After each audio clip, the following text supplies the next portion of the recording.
Ako čeliť duchovnému tlaku, tiež nás niečo vyvoláva. A to je pohľad do zrkadla. Keď sa zamyslím nad slovným spojením, ako čeliť duchovnému tlaku, dívam sa vlastne do zrkadla, ktorý mi ukazuje, kde sa nachádzam.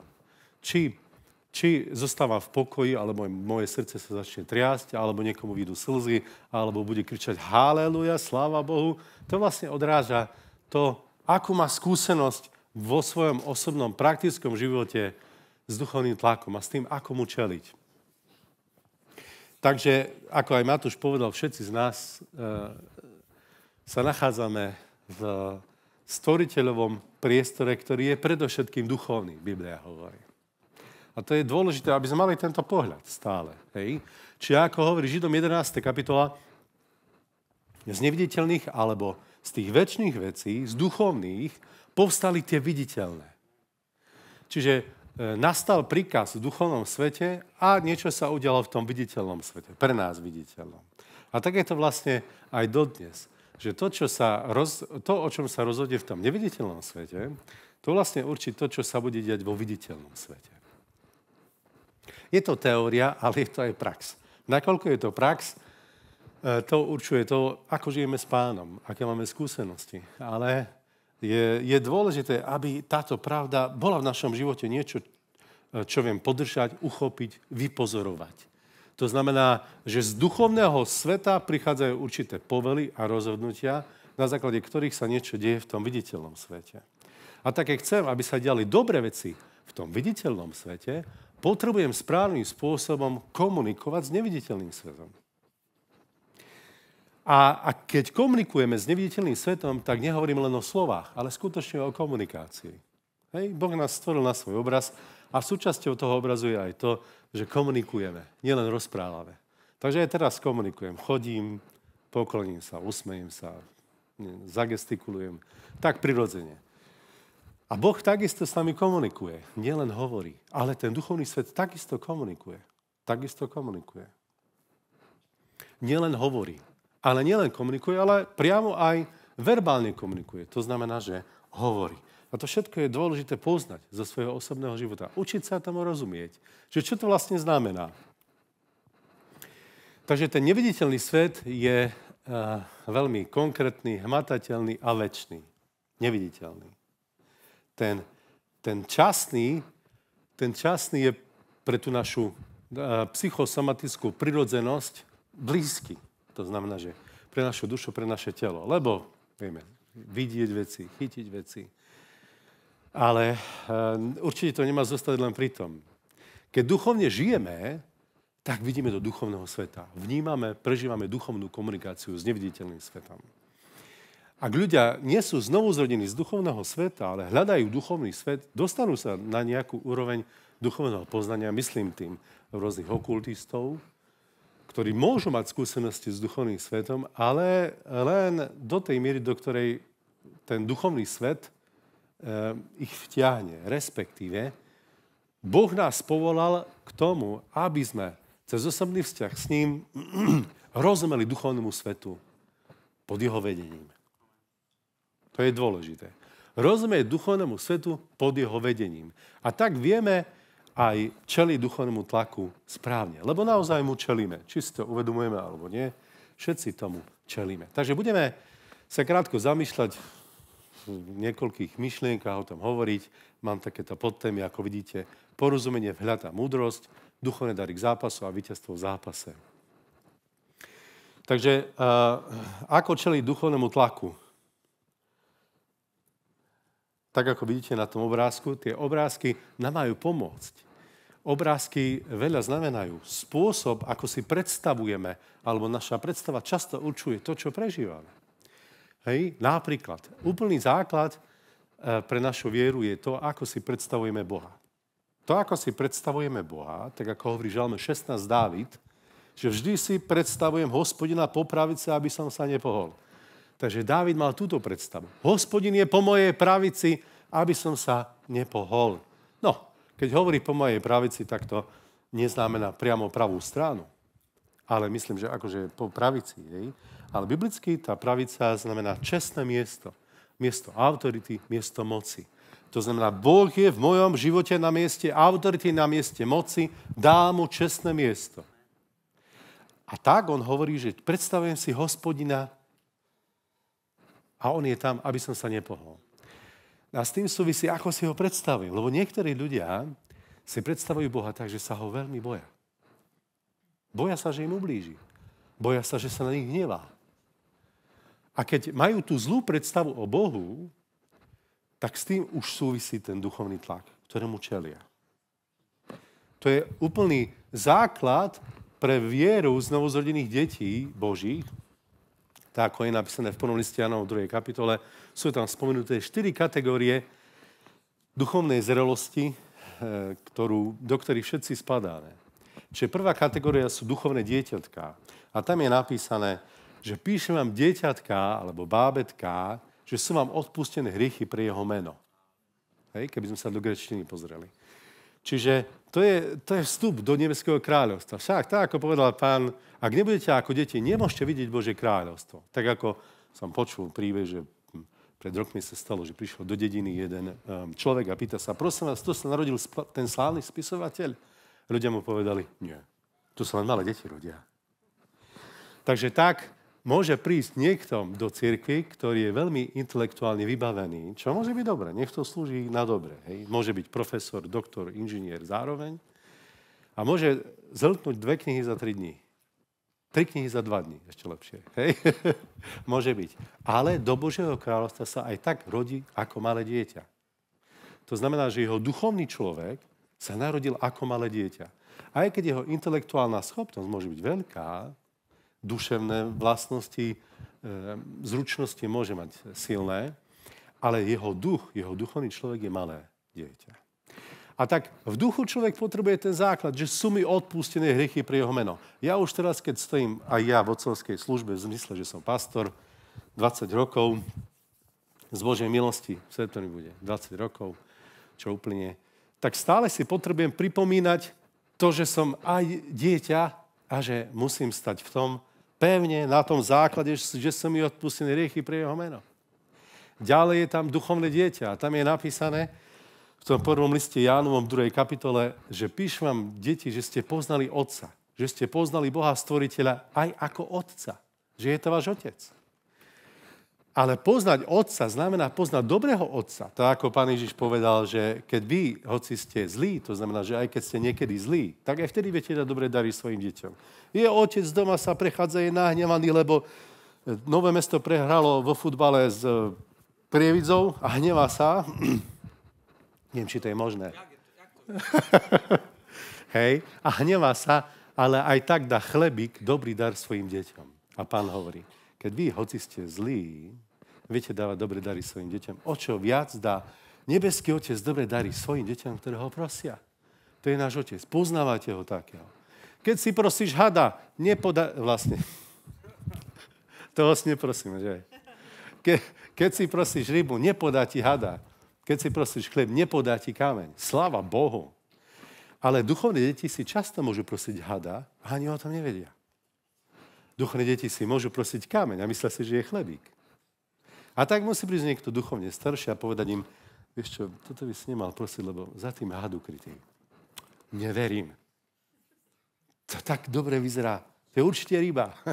Ale Otec je tak dobrý, že nás vedie ako nebeský Otec tou otcovskou láskou. To je veľmi dôležité spočinutie, ktoré stále potrebujeme mať v Bohu, aby sme nemuseli čeliť v tej základnej podobe, v tom základe nášho kresťanského prežívania duchovnému tlaku. No a potom sú tam mládenci, o ktorých je napísané, že píšem vám mládenci, že ste silní duchovne. Že slovo Božie vo vás zostáva a zvíťazili ste nad tým zlým. Že? To už je pokročila tá fáza alebo tá kategória duchovnej zrelosti. A napokon píšem vám, otcovia, že ste poznali toho, ktorý je od počiatku. Čiže Boha ste poznali tak, ako sa zjavil od počiatku. Ten, ktorý sa zjavil Mojžišovi, ktorý sa zjavil Abrahámovi v tejto podobe všemohúceho stvoriteľa, ktorý roztvoril more, ktorý sa prijavil cez živly a stále má moc to robiť, tak ho poznáte takto. Takže moje a tvoje poznanie Boha je naozaj základ, na ktorom potrebujem stáť vo svojom živote. ak čelím duchovnému boju, tak potrebujem si dať tieto otázky. Tieto 4 otázky. V ktorej kategórii sa nachádzam? Čo som? Duchovné dieťatko, dieťa, mládenec alebo otec? Lebo s tým súvisí duchovný tlak, ktorému čelím. Pretože je napísané v prvom liste Korinťanom 10. kapitole 13. verši. Tam je napísané niečo dôležité. Viete, čo tam je napísané? Možno, že hej, možno niekedy nie. Pomôžem. 10.12 je napísané, že ten, kto sa stojí, nech si dáva pozor, aby nepadol. Pokúšenie alebo skúška, ktorá na vás doľahla, to je 13. verš, je iba ľudská. Ale Boh je verný. On nedovolí skúšať, pokúšať vás na to, čo dokážete zvládnuť, ale spolu s tým pokúšením či skúškou spôsobí aj vyslobodenie z neho, aby ste ho mohli zniesť. Ak ľudia tomuto rozumejú, ak majú toto základné porozumenie, ktoré som trošku načal teraz, tak prežívajú pokoj a ten duchovný tlak sa zmenšuje. A to je základ. To znamená, že potrebujem Bohu dôverovať, že Boh nedovolí, že on nad tým má ochranu ruku. On povie, nie, diabol, viac nebudeš narado tlačiť, lebo on by to nezvládol. No a keď som bol duchovné dieťa, tak tá úroveň tlaku bola oveľa menšia. To znamená, že Boh povedal, narada, on je duchovné dieťa, Satan viac už nie. Viac nie. Viac nemôžeš skúšať jeho vieru, pretože on by to nezvládol. Ba dokonca ukázal mi cestičku, syn môj, musíš byť takto z toho tlaku. Takže toto porozumenie je dôležité, keď hovoríme o duchovnom tlaku. Pretože aj keď niekedy máme zhon, nemusíme mať stres. Zhon je, keď toho musíme naraz urobiť, alebo za nejaký časový úsek, veľa, rýchlo a chceme aj kvalitne. A stres je, keď sme pritom nervózni, alebo by sme sa chceli hádať a hnevať a ľudia padajú do nejakého takého, že to už nedám a tak ďalej. Hej? No to už je stres. Ale keď my vieme, že Boh nedovolí ťa skúšať na to, čo dokážeš zvládnuť, tak sa nenecháš diablovi presvedčiť, že ťa Boh nebude chrániť tak, že by si to nezvládol. To je veľmi dôležité. Aby sme to vysvetľovali duchovným deťom, až pripomínali to duchovní otcovia. Takže 14. kapitola listu Rimanom, tam je napísané.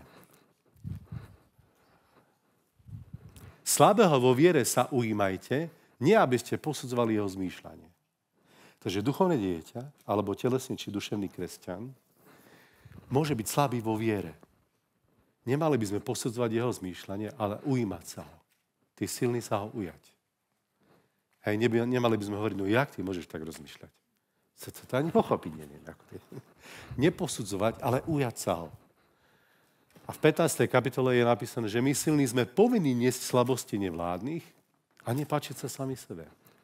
Ako ani Kristus sa nechcel páčiť sám sebe. Ani my. My sme tak nemali robiť. Takže porozumenie, hľadá múdrosť, ktorú sme teraz začali, hej, duchovné dary k zápasu a víťazstvo v zápase. Môžeme ísť, prosím, o slajd nižšie. Takže Pán Ježiš Kristus, tak ako vidíte na tom obrázku vpravo hore, keď chodil s učeníkmi, tak on sa im venoval, aby mali porozumenie. A potom, aby mali múdrosť. Venoval sa im, aby mali vhľad a potom, aby mali múdrosť. A dnes takisto Pán Ježiš Kristus sa nám cez Svätého Ducha venuje, aby sme mali vhľad, aby sme rozumeli duchovnému boju, v ktorom sme, alebo tlaku, a aby sme potom mali aj múdrosť, ako to riešiť. To je dôležité. Takže, tak ako hovorí kniha Príslovy 1. kapitola, tam je použité grécke slovo bín alebo bína, čo znamená porozumenie alebo vhľad. Takže Šalamún mal to porozumenie, aj ho potreboval, a my takisto potrebujeme porozumenie. Hej, prečo sa to deje? Čo znamená tento tlak? Na čo je tu tento tlak, keď hovoríme o duchovnom tlaku? A potom, keď tomu rozumieme, tak dostávame múdrosť. Múdrosť, hebrejské slovo chokmá, alebo aj grécke slovo sofia. Pričom hebrejské slovo chokmá znamená schopnosť urobiť správne rozhodnutie alebo dať správnu radu. Čiže čo treba robiť? Potrebujem porozumenie, to hebrejské slovo bína, a na základe porozumenia mať schopnosť urobiť správne rozhodnutie. Čo urobiť? V 3. kapitole listu Jakuba je písané, keď si pamätáte, tam vlastne Jakub píše, že je niekto rozumný medzi vami? Nech v krotkej tichosti preukáže svoje skutky. Ak máte horkú závisť, neznášanlivosť alebo svár v srdci, nemusí byť navonok, stačí v srdci. Ak máte horkú závisť alebo neznášanlivosť alebo svár v srdci, tak už vtedy nerozmýšľate, nekonáte z múdrosti z hora, ale podľa múdrosti z dola. To znamená, že diabol reálne sa snaží dať aj veriacim ľuďom múdrosť z dola. To znamená urobiť podľa neho správne rozhodnutie. A to prichádza vtedy, keď je v srdci neznášanlivosť svár, tak to vtedy prichádza, alebo závisť tiež. Takže je dôležité, tak ako hovorí príslove 4.23, zo všetkého najviac stráž svoje auto, lebo... Dobre hovorím. Čo tam je napísané? Dom, pastor hovorí. Áno, ten duchovný dom, to znamená srdce. Zo všetkého najviac si stráž svoje srdce, lebo z neho pramení život. Aby v tom srdci nebola neznášanlivosť, nebol svár, nebola závisť, aby vtedy neprichádzal nepriateľ a nedával mi múdrosť z dola. Haleluja, sláva ti, Duchu Svätý, sláva ti, Pane. Sláva ti, Pane, sláva ti, Pane. Takže v mojom živote ma vedie Svätý Duch. Som o tom presvedčený, že to tak je. Tak sa spýtam, že či aj ty to tak prežívaš, že ťa vedie Svätý Duch. Hej, nemusíš odpovedať, ale zamysli sa. Lebo je to otázka ako postavenie zrkadla. Čiže Žalm 32.8, tam je napísané. Poučím ťa a ukážem ti cestu, po ktorej máš kráčať. Poradím ti a budem ťa mať na očiach. Takže Boh hovorí, poučím ťa a ukážem ti cestu, po ktorej máš kráčať. Poradím ti a budem ťa mať na očiach. To je prvá kategória, do ktorej nás Boh povoláva, aby nás viedol. Pretože ešte potom je aj druhá kategória ľudí, ktorí takisto sú vedení, ale inak. A to hovorí Žalm 32.9. Tam je napísané, nebuďte bez rozumu ako kôň a molica, ktorých silu treba krotiť úzdou a zobadlom, inak ich neovládneš. To znamená, že my ako veriaci ľudia máme možnosť voľby. A síce dôverovať Pánovi a vydať sa mu tak, že mi môže poradiť, že mi môže ukázať na cestu, že ma môže poučiť a že ma má na očiach, alebo keď sa niekedy človek búri, tak ako hovorí Izaiáš 45. kapitola, že sa búri alebo háda s Bohom, tak vtedy má v srdci svár, neznášanlivosť, závisť, chcel by, aby to bolo inak, a vtedy už prichádza nepriateľ a ponúka múdrosť z dola. A ten tlak sa stupňuje. Ten tlak, ktorému čelíme. Takže aj tak Boh môže viesť ľudí, že sa cítia niekedy ako by Boh používal zubadlo alebo úzdu, aby si neublížili, alebo aby neublížili niekomu inému. Ale je rozumné mať s Hospodinom vzťah na úrovni, že Pane, môžeš mi poradiť, môžeš ma poučiť, môžeš mi ukázať cestu, po ktorej mám kráčať, ja ti chcem dôverovať. Odozdávam sa ti. Prečo by som sa mu mal odozdať? Pretože môj život nepatrí mne. Pretože môj život už nepatrí mne. Ale jemu. Tak hovorí Rimanom 14. kapitola, 7. a 8. verš. Či žijeme, alebo mrieme, nepatríme sami sebe, ale Pánovi. Čiže či mrieme, alebo žijeme, Pánovi sme. Takže to je moja zmluva s Bohom. Ja to mám tak v zmluve. A ty to máš tiež tak. No, keď o tom počujem, že môj život už nepatrí mne, ale patrí Bohu, že som sa mu vydal, tak sa mi chce plakať od žiaľu, že už nie je v mojich rukách. Nie. Ale niekto možno, že hej, že sa tak cíti. Že môj život už mi nepatrí. Tak ja by som chcel Pána pozvať do všetkých vecí, ktoré mám pre svoj život ako víziu a mne už môj život nepatrí. Tak ako to vlastne má byť? Však Pán je môj spasiteľ, tak Páne, prosím ťa, nasleduj ma. Veď poď so mnou, teraz ideme tu, teraz tu. A hlavne ma požehnaj a chráň. V každej mojej vízii ma chráň a požehnaj. No ale pravda je taká, že náš život už nepatrí nám, ale patrí Pánovi. Takže vlastne Boh už podľa Efeským 2.10 pripravil dobré skutky, do ktorých máme vstúpiť. Dobré skutky v mojej rodine, dobré skutky v cirkvi, dobré skutky všade, kam sa pohybujem. Veci, do ktorých mám vstúpiť. Už sú pripravené. Tak je napísané. A tak hovorí aj Žalm 139. Všetky dni boli vopred stanovené, hoď ešte ani jeden z nich nejestvoval. Všetky dni boli zapísané do tvojej knihy. Že by tam bolo napísané, že my dnes prídeme k vám? Do Nového Mesta na vám? Určite áno. Určite áno. Sláva Bohu. Takže je to uvoľňujúce a oslobodzujúce kráčať s Bohom. Tak, ako hovorí Žalm 32.8. Poučím ťa, ukážem ti cestu, ktorú máš kráčať, poradím ti a budem ťa mať na očiach. Takže predovšetkým tomuto tlaku alebo konfliktu medzi telesnosťou a duchom čelíme. Predovšetkým, to znamená, že na prvom mieste. Preto hovorí Rímanom 12. kapitola 1. a 2. verš. Prosím vás teda, bratia, sestra ani nie, ale bratia hlavne. Nie. Určite aj sestre, aj bratia, že? Takže prosím vás, bratia a sestry, pre rôzne milosrdenstva Božie, vydávajte svoje telo v živú svätú obeť, vašu rozhodnutú službu alebo službu Bohu. To znamená, že sa Pánovi vydávam. Čiže na každý deň mu poviem, Páne, odozdávam sa ti. A Duch Svätý sa môže spýtať, tak ako Filip v Skutku apoštolov 8. kapitole. Viete, ako on bol odoznaný. Doslúžil eunuchovi a zrazu sa našiel v Azote.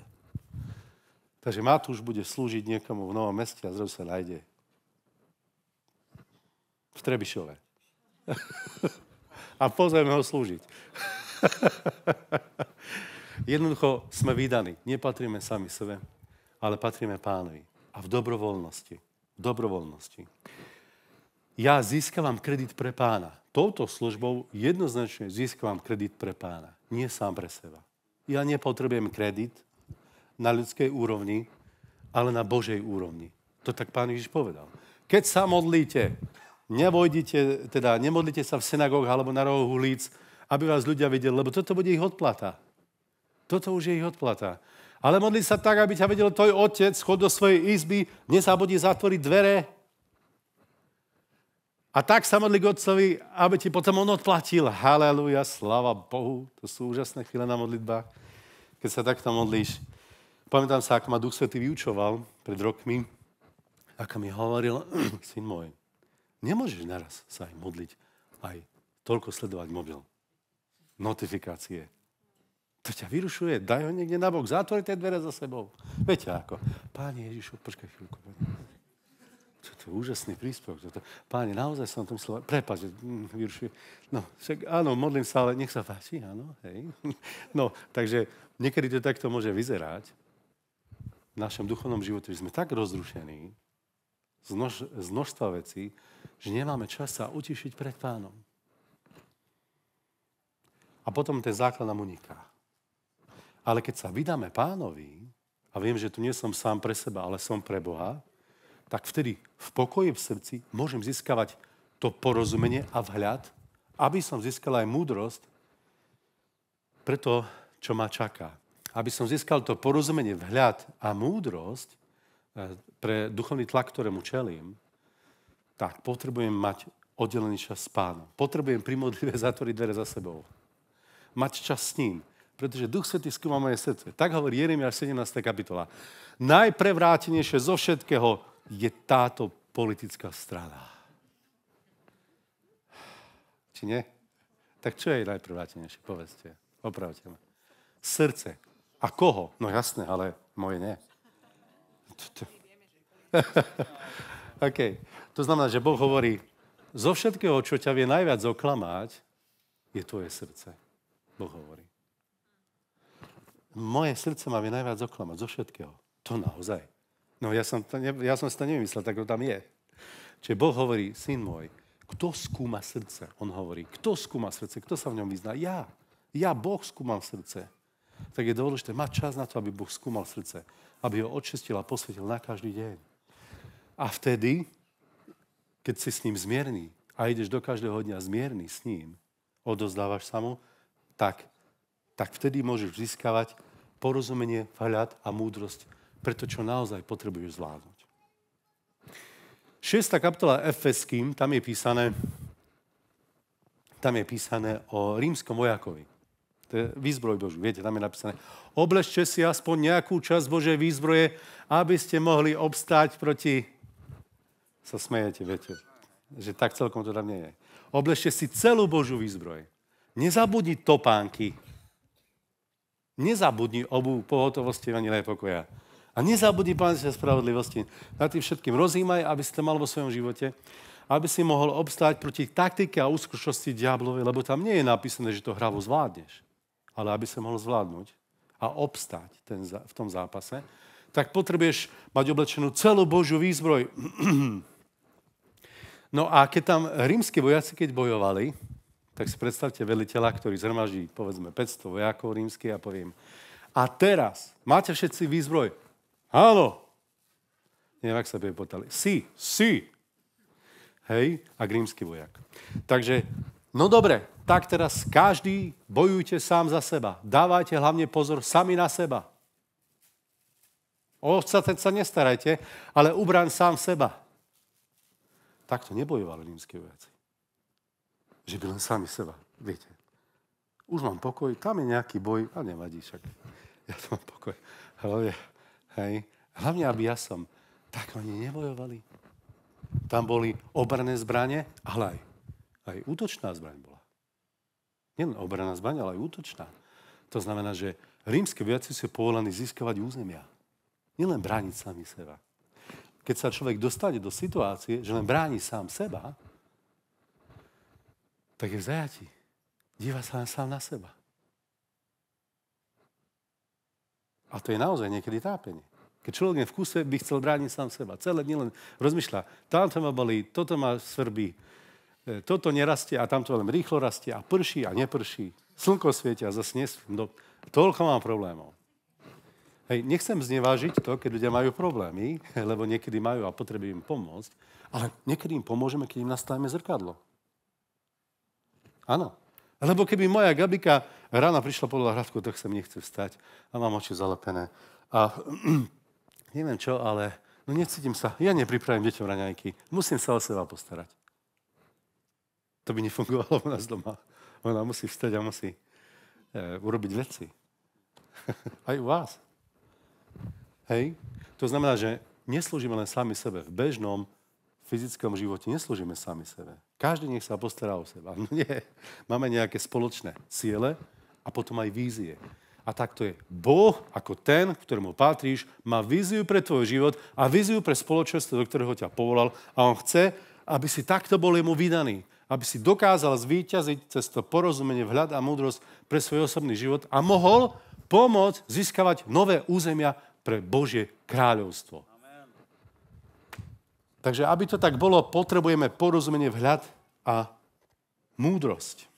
Čiže norma. Duchovný tlak, ktorému čelíme, a teraz vlastne som hovoril niekoľko myšlienok, aby sme ho odbúrali, ten základný tlak.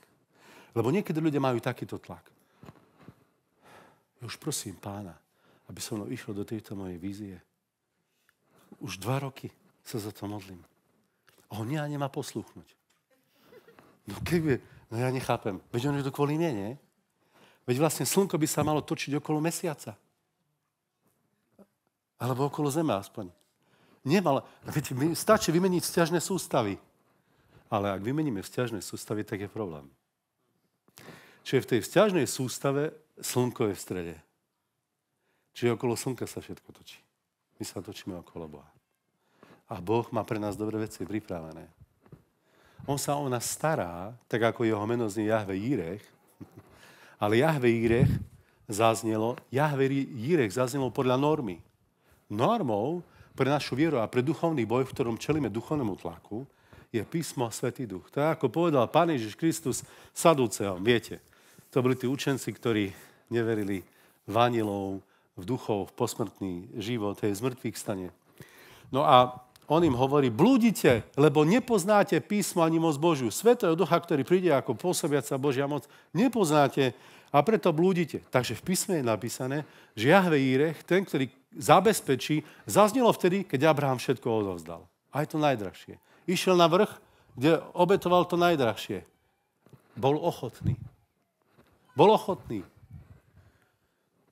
Možno rozmýšľal tak, no tak dobre, tak Pán Boh to odo mňa nikdy nechcel. Susedné národy tak robia, obetujú svoje deti. Tak. Ale Boh bol dobrý a toto nedopustil. Ale išlo o to, že bol ochotný sa úplne odovzdať a vtedy Boh povedal, toto nemusíš robiť. Obstal si a tam zaznelo Jahve Jírech.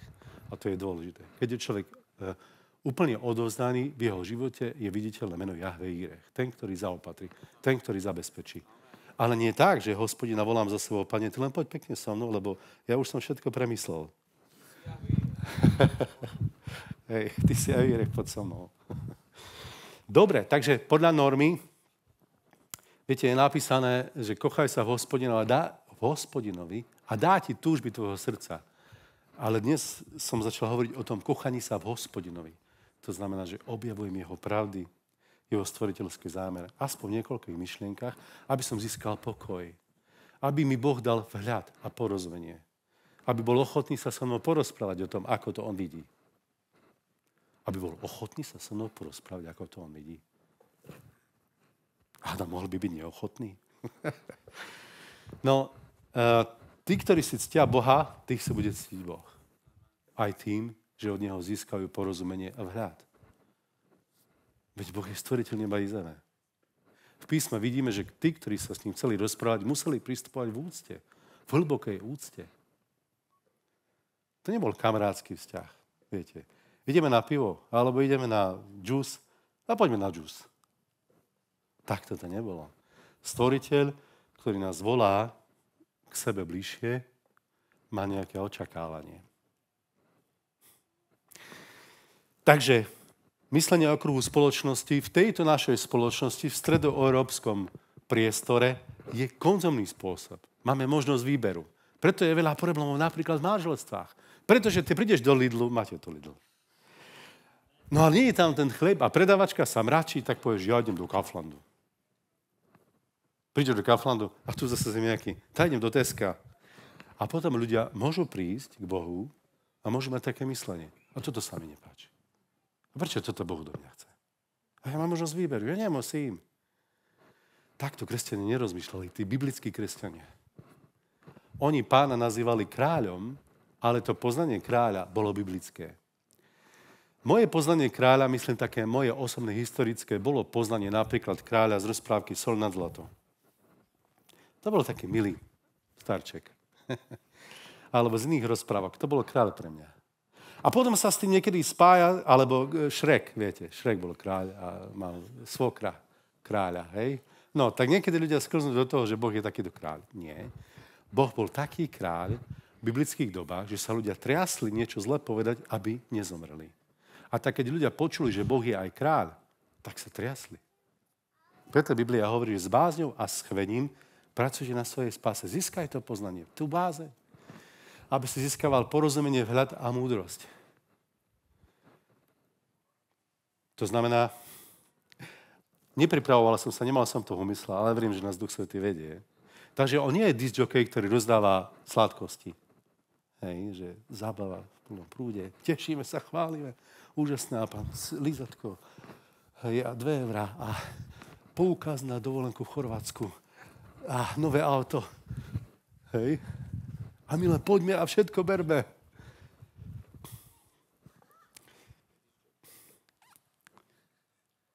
Ale takto to nie je. Takto to nie je. Takže v mojom živote to bolo tak, keď sme vstúpili do služby v Trebišove pred 20 rokmi, chodili sme so Sámkom vlákom a ešte bol trošku menší ako teraz, v kočíku bol. A vlákom sme cestovali a ja som hovoril, Páne, už nemôžeme viac cestovať, lebo takto už to nezvládame. Tak buď obmedzíme službu, alebo nám dáš auto do služby. A som počul svedectvo jedného brata, ktorý získal krásny Volkswagen takto. A som čakal, aké auto mi pán dá. A ja som nikomu takto verejne nehovoril to, niektorým na skupinke a na jednej skupinke mi zavolal na mobil bratia a jeden brat mi hovorí, Rado, počuli sme, že potrebuješ auto. A ja som taký plný očakávania čakal a on hovorí, je tu jeden brat, má 39-ročnú Škodovku. Chceme ti ju kúpiť a ona je dobrá, fakt ide. A ja som vedel, že to nemôžem odmietnúť. A spomenul som si, že som Bohu hovoril v modlitbe, Pane, daj mi auto, len nie starú Škodovku. A ja som zrazu videl, že niečo nie podľa môjho... Nie naplnená moja vízia celkom, ale okej, no. Takže išli sme 50-kou, 60-kou, 70-kou najrýchlejšie, sa dalo. Na mňa fúkal studený vzduch, ako myslím, vyhrievanie, ale tak, keď bolo spustené, na gabiku teplý. A ďakovali sme Bohu. A musel som brzdiť s predstihom, lebo inak by to bolo nebezpečné.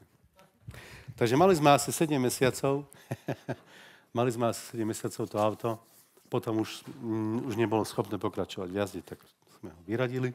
A modlil som sa, Pane, daj mi auto, len nie malé, prosím ťa. Nie malé. Tak sme dostali Ford Fiestu. A potom už som vedel, aha, asi nemôžem dať Bohu tieto podmienky. Nemôže dať Bohu podmienky. Boh má nejakú víziu.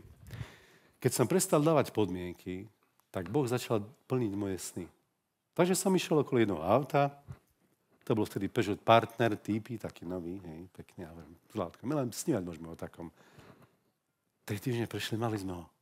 Už sme ho mali. Boh nám požehnal peniaze, cez rodinu, ja som o tom ani nevedel, a mali sme ho. A hovorím, Pane, ty si dobrý, ty si úžasný. To keď človek očistí svoje srdce a získa Boží vhľad a porozumenie a Božiu múdrosť, vymaní sa z toho tlaku ľudskej žiadostivosti, pýchy a z toho zlého, odozdá sa Pánovi a zrazu vidí tú Božiu dobrotu. Ale zároveň si uvedomuje, že aj stará Škodovka je požehnanie. To je rast. To je duchovný rast. To nie je len o tom získaní toho viditeľného, ale predovšetkým toho neviditeľného bohatstva. Lebo tak povedal Pán, že ak niekto nie je bohatý v Bohu, ten má problém. Keď niekto nie je bohatý v Bohu. Takže predovšetkým si zhromažďujte poklady v nebi. Buďte bohatí v Bohu. Majte, to tam šetrite si. Spúste nejaký zmluvný postoj k Bohu, kde budete investovať viac a viac, ale nie zištne, chápete? No, musím si priložiť na knižku, tak poženám toho brata. Dá mu to jablčko zo stola. Hej? Ale keď to robíme nezištne, získavame bohatstvo od Boha. Sláva Bohu. Takže myslenie, nečistota, tak ako vidíme, je pole pôsobnosti telesnej múdrosti nečistých duchov. Keď ľudia majú svár v srdci voči Bohu. Takže v tej poradenskej službe, ktorej stojíme spolu s Gabikou asi 23 rokov,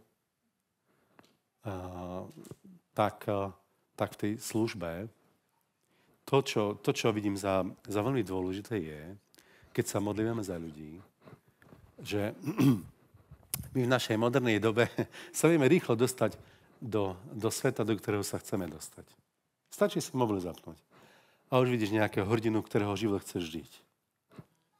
A už vidíš nejakú telenovelu, kde to je tak krásne romantické, to je nádhera.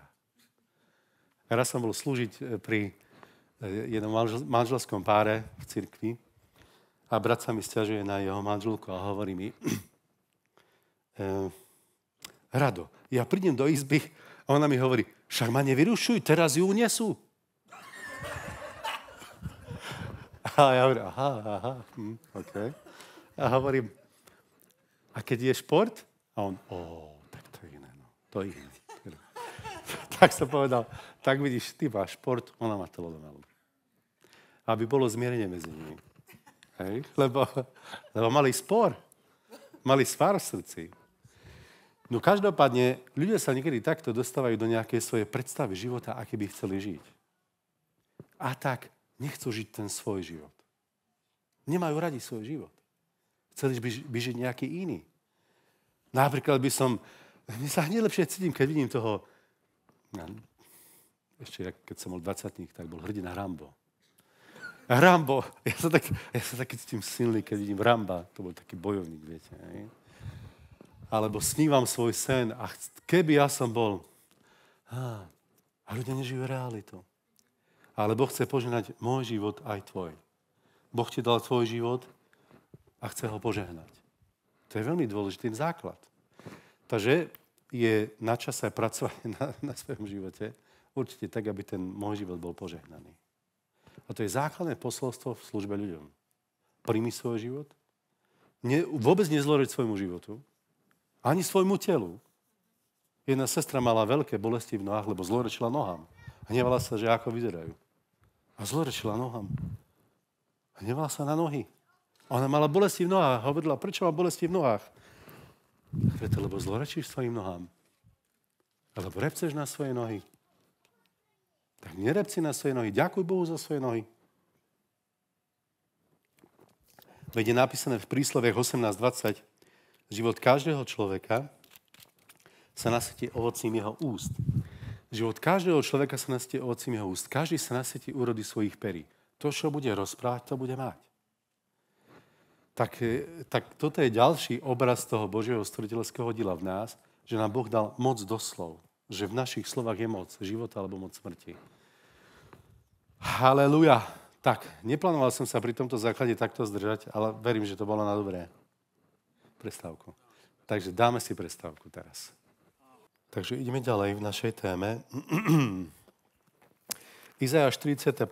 kapitola 1. verš. Tam Boh hovorí: potešujte, potešujte, môj ľud, hovorí váš Boh. To je tak dôležité mať tento správny obraz o Bohu.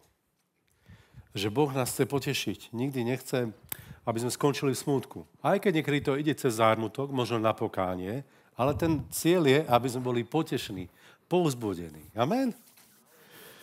Takže, drahý Svätý Duchu, ty konaj, Pane, aj teraz ďalej. Kráľe kráľov, zývam ťa na tomto mieste. Otec, modlím sa v mene Ježiša o pomazanie Svätého Ducha a moc Božiu na lámanie pút v mysliach a v životoch. Veď nás, Duchu Svätý.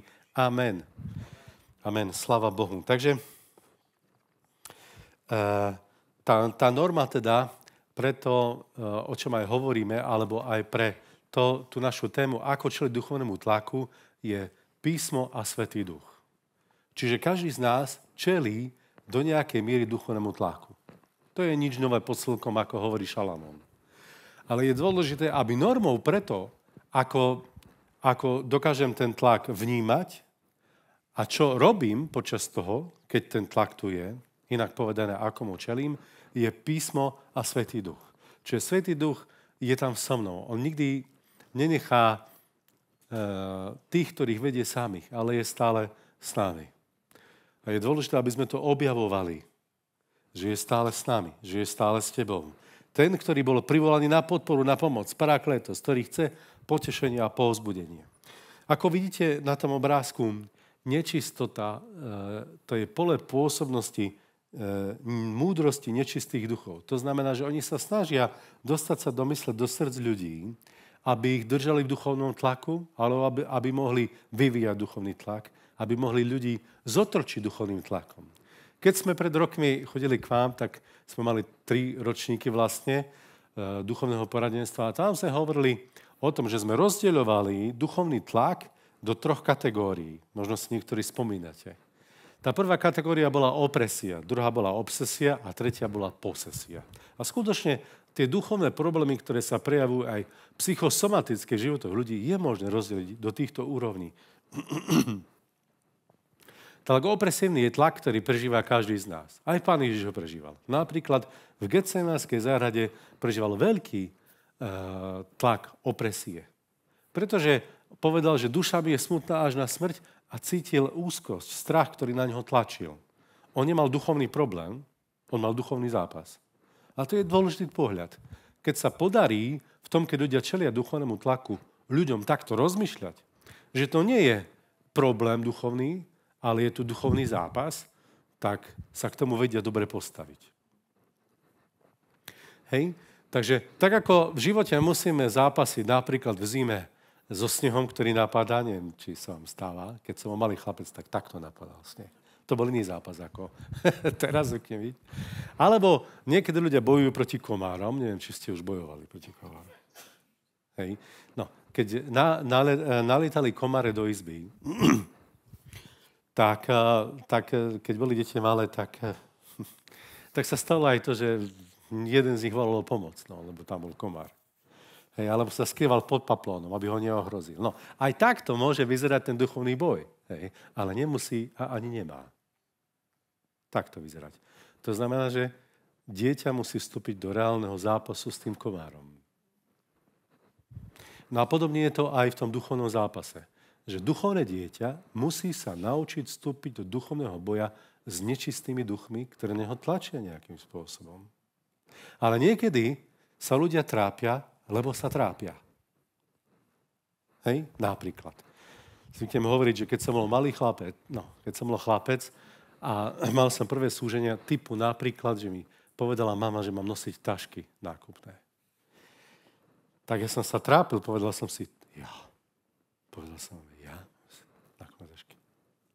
No a bolo to ťažké vtedy. Ale aj súženie som mal, že ja to musím nosiť. Moja dcerka, keď bola malá, tak prišla ku mne a mala takýto nejaký zošiet, ako je tá kniha takého formátu a veľké písmená, možno 4 riadky, 5 a prišla za mnou a povedal, ocko, ja sa toto mám naučiť naspamäť. To je tak strašne veľa. To je tak strašne veľa. Mala pred sebou námahu, ale ona sa aj veľmi trápila, že má pred sebou námahu. Ja som jej povedal, počúvaj, dcerka, neboj sa, to zvládneš, budeš sa oveľa viac učiť. Keď pôjdeš na vysokú školu, oveľa viac. No a to je dôležité, aby ľudia vedeli obsiahnuť a prijať do svojho života, že potrebujú vstúpiť do zápasu a tak, ako je napísané v prvom liste Petra, Peter píše, nedívte sa ohňu súženia, ktorý prišiel na vás skúsovať vás, ako by sa vám prihodilo niečo nezvyčajné. Čítali ste to? To znamená, že je tu alternatíva, že niekedy človek môže takto to prežívať. Príde duchovný zápas, to je ten tlak, a duchovné dieťa, to môže tak prežívať, dieťatko, mládenec, niekedy by mohol, keď nedá pozor, ba aj otec. A povie si, je to možné? Ja sa tak strašne divím. No ale Peter píše, ale nediv sa, lebo strácaš čas. Nediv sa. Čo sa divíš? Bojuj. Ja sa tak strašne divím, že mi nalitali komáre do izby. Tak nediv sa, vypni svetlo, daj svietku rýchlo. A zneškodni, keď treba. Čo sa divíš? Rýchlo. Pracuj, bojuj s tým. Ale videl, ma štípol, to tak bolí. Strašné to je. Hej? No tak deti niekedy reagujú. Hej? A možno aj duchovné deti. Ale problém treba vyriešiť. A nie diviť sa. To je sila. Ja sa už modlím týždeň a pol. To by som fakt nečakal. Veľmi sa divím. Hej? A Duch Svätý hovorí, ty sa nediv, ty sa postav a čel tomu zápasu, lebo strácaš silu. Keď sa trápiš, pretože bojuješ, strácaš silu. Trápenie vypustí. Daj preč. Postav sa a bojuj. Lebo ty si aj bojovník. Takže keď toto dokáže človek sa naučiť, a my dokážeme iných naučiť, tak budú stať víťazne. Hej? Budú stáť víťazne. Pretože Boh je verný v tom, že nedovolí pokúšať ich na to, čo dokážu zvládnuť. Ale slabý vo viere, ktorý nespracúva ten tlak, ktorému čelí podľa normy písma Svätého Ducha, sa môže veľmi trápiť. Ja už sa modlím tak veľmi dlho. To je ako bežec na trati, ktorý má prebehnúť 400 a po 369 metroch povie, to je tak strašne veľa. Ja už som odbehol 369 metrov. A Duch Svätý počúva už len 31. No ale koľko sil ma stalo? No Pane, však sa pozri. Ty počúvaj, dopredu pozeraj a bojuj, dobehni ten beh. Nepozeraj dozadu, ale pozeraj dopredu a bojuj, až keď nezískaš víťazstvo. Lebo tak je napísané v prvom liste Korinťanom 15:57, že Boh nám dáva víťazstvo cez nášho Pána Ježiša Krista. A druhý list Korinťanom 2:14, tam je napísané, že to robí na každom mieste. Na každom mieste nám dáva víťazstvo cez nášho Pána Ježiša Krista. Áno a amen. No a tak, dnes už, keď nosím nákupné tašky, tak si z toho nič nerobím. To som hrdina, že? No ale deti treba pozbudzovať. Jožek, zvládneš, neboj sa. Tak to niekedy vyzerá v duchovnom živote. Duchovné dieťa bude, to je strašné. Ja musím vstať o 7 na modlitbu. No to o 6. To sa dá vôbec. Hej. No, hovorím to, pretože to je život. Takto je to v živote. A tak Pán Ježiš hovorí učeníkom v Getsemanskej záhrade, ja viem, že ste veľmi unavení. Pozrite, pospíte si. Však ja som Boží syn, ja to zvládnem. Ako im povedal Pán Ježiš? Povedzte mi, ako im povedal. Bdejte a modlite sa.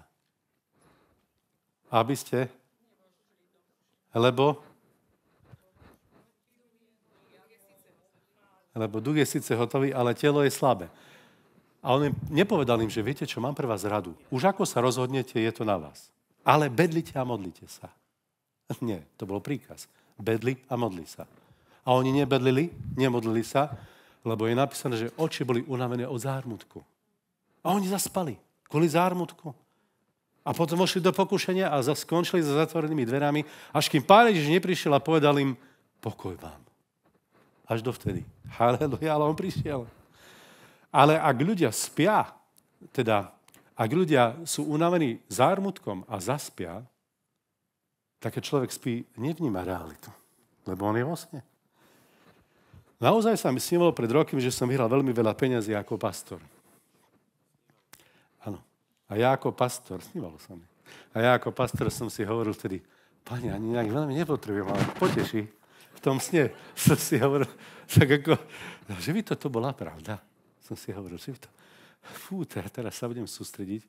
Ak som vo sne, ja sa teraz zobudím a uvidíme. Ja som sa zobudil a nemal som nič. Myslím z tej výhry. Ale netrápil som sa, ale bola to akurát lekcia, že keď človek duchovne spí, tak nevníma realitu.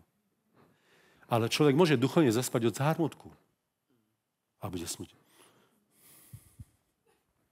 Chválime ťa, Páne. Hej. Ale ten človek duchovne spí a je fakt ohrozený. Keď duchovne spí, je ohrozený. Od zármutku.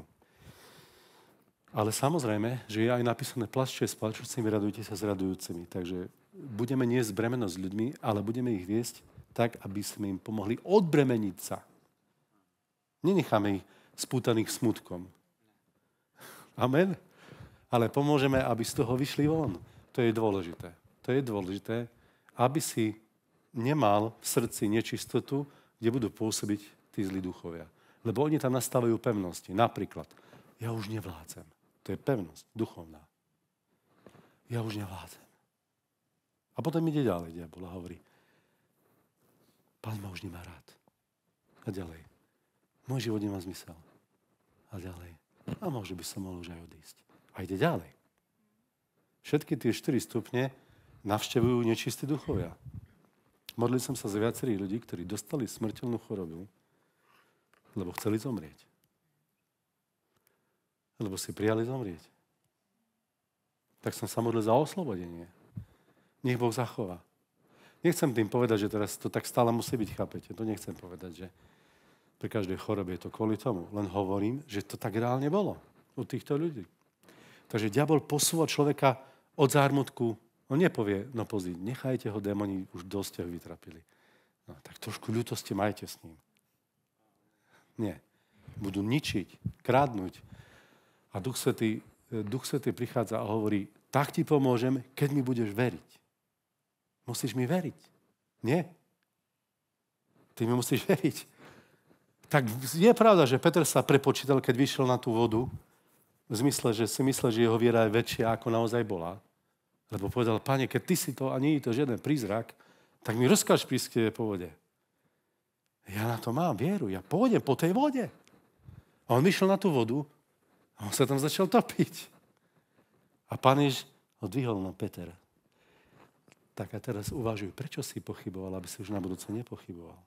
Viacero lekcií tam bolo. Jedna z lekcií bola, podľa svojej miery viery vstupuj do veci, do ktorých máš vstúpiť. Neprešvihni svoju vieru. Keď nie si pripravený, tak do toho na silu sa netlač.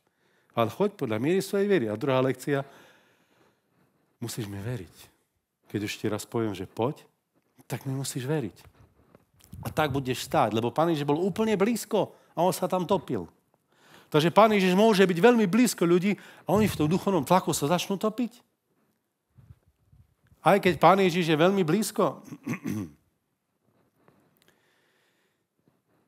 A tak je dôležité očistiť svoje srdce, aby sme mohli ísť ďalej a prijať Božiu múdrosť, ktorá dáva schopnosť urobiť správne rozhodnutie podľa vhľadu, ktoré nám Boh dáva. Urobiť správne rozhodnutie podľa hľadu, ktoré nám Boh dáva. Halelúja, sláva Bohu, sláva Bohu, sláva Bohu. Takže napríklad, keď bol COVID, tá prvá fáza, a ja som vtedy bojoval duchovné boje za ľudí a pamätám sa, ako Duch Svätý hovoril v jednom okamihu, syn môj, dávaj pozor, tam nepôjdeš. A ja som povedal, ale oni potrebujú pomoc. Syn môj, tam nepôjdeš. A oni potrebujú pomoc. A ja som ochorel na COVID. A bolo to silné. Bolo to silné. Takže som si myslel, že mi roztrhne pľúca. No, ako som sa tam tak dusil na neviem, 3. či 4. deň a hovorím, Pane, už asi modlím sa, ale asi budem musieť ísť do nemocnice na pľúcnu ventiláciu. A vtedy mi Duch Svätý hovorí, teraz začni karhať ten vírus.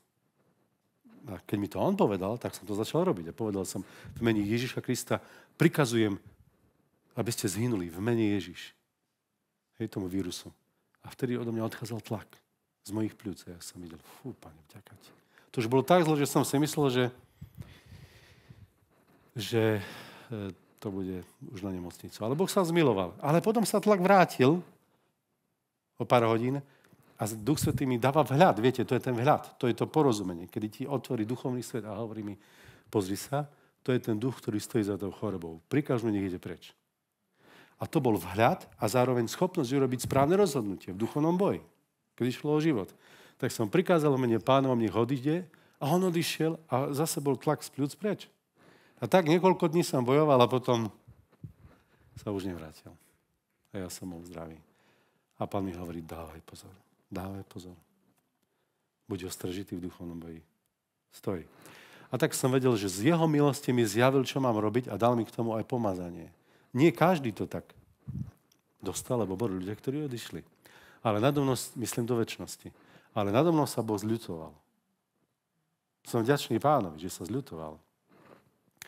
Takže takéto lekcie človeka posúvajú dopredu, aby vedel čeliť duchovnému tlaku. Kedy nepriateľ si hľadá otvorené dvere, aby v srdci bolo pôsobenie nečistých duchov, aby mohol kradnúť, zabíjať a ničiť. Lebo Pán Ježiš povedal v Jánovi 10.10, zlodej nejde na iné, diabol nejde na iné, len aby kradol, zabíjal a ničil. Ale ja som prišiel, aby mali život a aby ho mali v hojnosti. Takže to je pravda, že on na iné nejde, ale Pán Ježiš nás nenecháva samých. Tak, ako je na tom obrázku napísané, 5. kapitola listu Židom, 2. kapitola listu Židom, 12. kapitola listu Židom. Tam nám ukazuje písmo to, že on súciti s nami, pretože sám bol pokúšaný, ale vo všetkom obstal. A preto je napísané, že so smelou dôverou pristupujte k trónu milosti, lebo on súcití s tými, ktorí sú slabí. Má súcit. On chápe. Pán Ježiš je taký. A aj nás učí súcitu, aby sme rozumeli a vedeli takto ľuďom pomôcť. Nás učí súcitu, aby sme vedeli ľuďom pomôcť.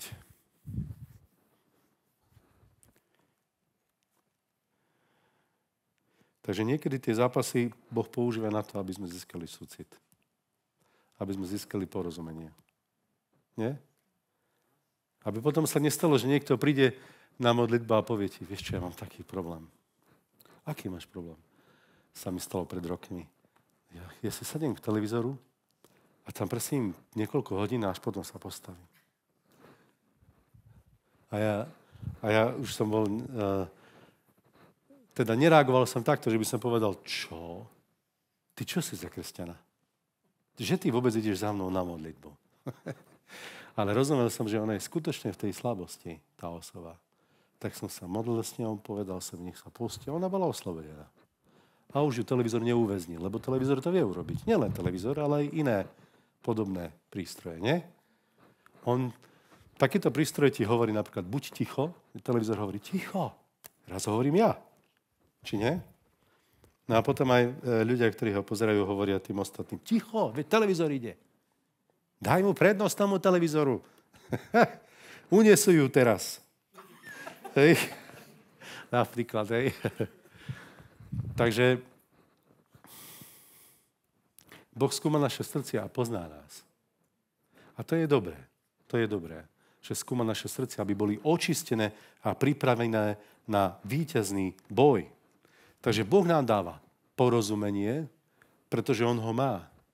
On bol v tele. On prešiel vecami, ktorými sme prešli my. Tam je napísané, že bol pokúšaný vo všetkom. Podobne nám, ale bez hriechu. Že by pokúšiteľ prišiel za Pánom Ježišom a s niečím takým odporným ho pokúšal. No tam je napísané, že vo všetkom bol pokúšaný. Takže keď vo všetkom, tak vo všetkom. No to by som nepovedal. No ale tak je to napísané. Takže preto, že bol pokúšaný, môže pomáhať pokúšaným. Pretože ty niekedy prechádzaš pokúšaním, môžeš pomáhať pokúšaným. Pretože vieš zo svojho života, nevyberieš len príručku, nie? Počkaj, viem presne, ako ti pomôcť. Počkaj, to je v tej knihe na poličke 3. zľava. Strana 43. Modli sa. Počkaj ešte. 3-krát denne. A určite ti to pomôže. Hej. Môže byť? Každopádne, Boh ťa potrebuje vyučiť, aby si bol silný. Aby si bol silný. A tak zorientovať sa a stáť a čeliť duchovnému tlaku, kde Boh ti dáva porozumenie. Takže človek, ktorý sa modlí, získava biblickú múdrosť, získava schopnosť urobiť správne rozhodnutie. Človek, ktorý sa modlí, to neznamená, že on hovorí k Bohu. Hej? Ten, ktorý sa modlí, aj počúva, čo Boh odpovedá. Alebo ako komunikuje. Však. Keď som bol veriaci prvé roky, tak pamätám si, ako som sa nadšene modlil, až som skončil pri tom, že som si pustil chvály doma a modlil som sa 2 hodiny to isté dookola. Stále 2 hodiny to isté dookola. A horlivý som bol. Horilo mi srdce, ale som si potom povedal, Pani, ja ti to isté hovorím 2 hodiny dookola. A potom niečo by sa malo zmeniť. A Duch Svätý mi hovorí vtedy, syn môj, myslíš, že máš dobrý vzťah so mnou? A ja som sa usmial. A on povedal, koľko času venuješ tým, že hovoríš k Bohu a koľko tým, že hovoríš k ľuďom? Koľko času venuješ tým, že ľudia hovoria k tebe a koľko tým, že Boh hovorí k tebe? Ja som sa zamyslel a povedal som, nemám dobrý vzťah s tebou. Tak sa to začalo meniť. Hovoril som menej a viac som počúval. A dnes, v dnešnej dobe je to už naopak. Ja hovorím veľmi málo a Boh veľmi veľa. To je oveľa lepšie. Nechcem povedať, že nemáme hovoriť k Bohu, ale hovorím o tom, že niekedy vlastné slova dokážu ľudí poviazať. Takto. Páne, bolí ma pravá noha, na účte potrebujem 1000 eur. V záhrade nerastú ešte paradajky. Stále prší. Politika to je na nič, to je strašné. Máme veľké problémy. Ja už neviem, či to vôbec zvládne, Pane. A vieš čo, ani som sa nevyspal dobre. Aj zlý sen som mal. A on sa tak sám zväzuje. Toľko hovorí k Bohu zlé veci, že sa poviaže a potom povie, Pane, pomôž mi. A sa dusí. A Boh môže povedať, už prestaň. Veď ja viem, čo ty potrebuješ. Moje slova ťa oslobodia, tvoje sťažnosti ťa poviažu. Nesťažuj sa toľko. Nehovor toľko o tých negatívnych veciach, lebo budeš tým poviazaný. Len toto uvidíš. Je to tu krásne. A keby to bola malá škvrna na koberci, ale vám sa to nemôže stať, že? Okay. Bola by malá škvrna na koberci a niekto by celý deň rozprával, tá škvrna na koberci, to je strašné. To je hrozné. To 20 cm štvorcových, to sa nedá vydržať. Taká škvrna na koberci, tak prestaneme vnímať, aké je to tu pekné. Naozaj to tak je, keď sa modlím za ľudí, že vidím, že ľudia sa poviažu vlastnými slovami. Hovoria stále negatívne. A opisujú svoje problémy 90% toho, čo rozprávajú. No, nechcem povedať, že všetci, len hovorím niektoré extrémne situácie alebo prípady, aby sme na tom videli, že je to zlé. To znamená, že človek, ktorý sa modlí, je pripravený počuť. Ale aj to, čo možno by nechcel počuť. Nie? Napríklad Boh povie, dieťa moje, a ty si mi niečo sľúbil. A ty si to nedodržal. A preto máš tie problémy. A čo som ti sľúbil? No tak si spomeň, čo som mi sľúbil, aby si to napravil. Lebo tak je napísané, že keď nesplníš sľuby Bohu, môže byť skazené dielo tvojich rúk. Kvôli tomu. Tak dávaj pozor. Ale keď to Boh povie, to je veľmi dobré, že to povie, lebo to prinesie život. To prinesie očistenie. Áno. Čiže Boh, keď hovorí, tak dáva porozumenie, vhľad a múdrosť, aby ľudia boli uvoľnení. Jeho slova oslobodzujú. Jeho slova oslobodzujú. Lebo tam je moc oslobodenia. Tam je moc života. Tam je moc uzdravenia. Haleluja. Haleluja. Amen.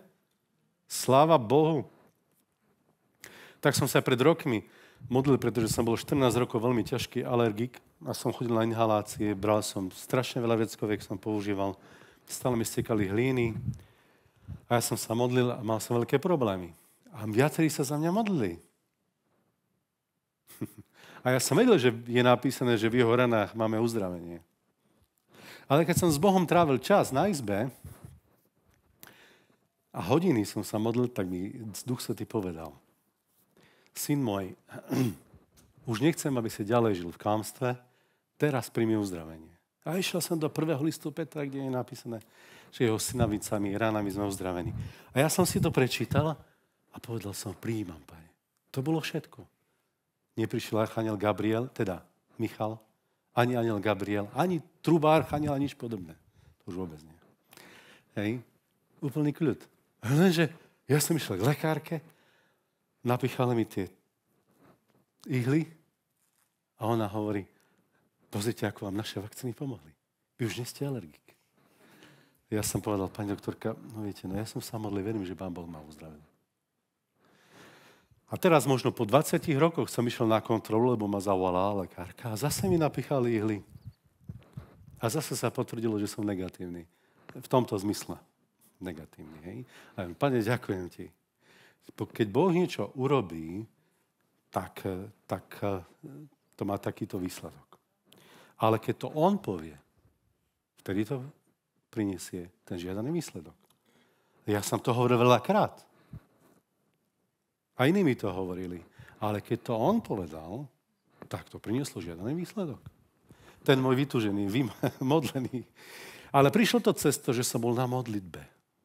Aké je dôležité, aby si bol na modlitbe a čakal, čo ti bude hovoriť. Amen? A čakal, čo ti bude hovoriť. Aby si vedel čeliť duchovnému tlaku. Potrebuješ ho počuť. Aby si vedel čeliť duchovnému tlaku. Nerozprávaj toľko o tom všetkom zlom. Či to treba Pánovi poopisovať? A on vie lepšie, jak ty, kde sú škvrny. Či nie? On by tebe mohol hovoriť. Ale on ťa nechce zaťažiť, nepovie. Vieš, kde ty všade máš škvrny? Pozri, tu. Nie. To už by si nezvládol. Sláva Bohu, sláva Bohu, sláva Bohu. Takže potrebujeme porozumenie, vhľad a múdrosť. Boh dáva pokoj našim hraniciam. Tak je napísané v Žalme 147, verš 13 až 14, že Boh dáva pokoj našim hraniciam. Ja som o tom hovoril aj na kruzoch pred rokmi, keď sme boli u vás. Poznáte príbeh Joba, ktorý zažil lekciu extra, čo sa týka písma vôbec. Hej? Extra ťažkú. Extra ťažké situácie. Extrémne. Meno Job znamená ten, ktorý trpí. Naozaj. On trpel. Ale v 1. kapitole knihy Jobovej prichádza pred Boha Satan. Však Boží synovia a medzi nimi aj Satan. A Boh mu hovorí, všimol si môjho služobníka Joba? Nie na zemi podobného. Bohabojný, spravodlivý, bezúhonný, ktorý by sa stránil zlého. Nie mu podobného na zemi. Keby tak Pán nás mohol povedať, nie? Nech sme pre Pána požehnaním. Každopádne, diabol mu hovorí, či on je zadarmo taký? Či si ho neohradil so všetkým, čo má? ty normálne chrániš jeho topánky, jeho seno, jeho strechu, chrániš všetko. Tak či je zadarmo taký? Viete, čo bolo ďalej.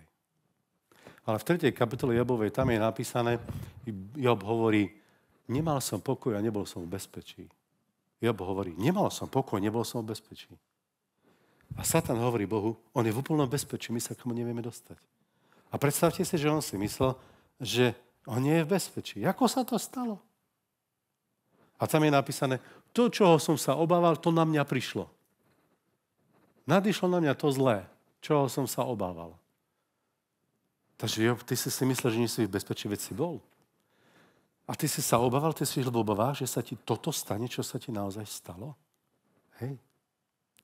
To znamená, že on bol spochybnený znútra a potom sa to stalo navonok. Diabol mu ukradol vieru. Našiel si miesto v jeho srdci a povedal mu, že nie je v bezpečí. A otvorili sa dvere pre diabla. A dokonca sa začal obávať, že tie všetky katastrofy na neho prídu. On reálne sa obával, že toto na neho príde. Tak pred rokmi, keď som ešte slúžil vo Vranove nad Topľou, bol tam jeden brat, ktorý nás zastupoval vo službe chvál a prvýkrát mal mať on vedenie chvál, lebo my sme niekde mali byť odcestovaní. A on mi hovoril, Rado, vieš, čo sa mi stalo?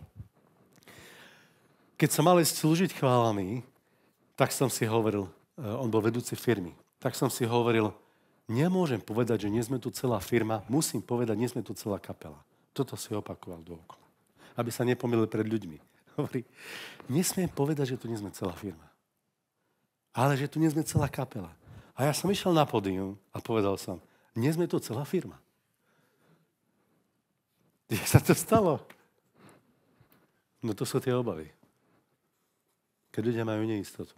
Vďaka Bohu, ja chodím bez problémov. Hej, mám vieru na to. Vďaka Bohu. Ale ak by som sa začal obávať príliš, možno, že by sa mi zamotali nohy. Rozumiete, čo chcem povedať? Takže je dôležité, aby sa nebol ustarostený, ale každú ustarostenosť odozdal Bohu, lebo on sa už o nás stará. Ustarostenosť je ako väzenie, ktoré ťa tlačí viac a viac zemi. Ale Biblia hovorí, každú svoju starosť na ňu hodte, lebo on sa o vás bude starať. Nie. Lebo on sa o vás stará. Takže pozri sa, že sa stará a pretože sa doteraz stará, daj mu to. Bude sa ďalej starať. Bude sa ďalej starať, lebo je verný. Samozrejme, že do obchodu pôjdem ja, on nie. Ale on sa postará o sílu a o to, čo treba. Ja urobím svoj podiel, on svoj. Sláva Bohu. Takže narušila sa ohrada. Narušila sa ohrada v jeho srdci, v jeho myslení a diabol na ňo zaútočil. Takže ako ľuďom pomôcť, aby duchovný tlak odišiel?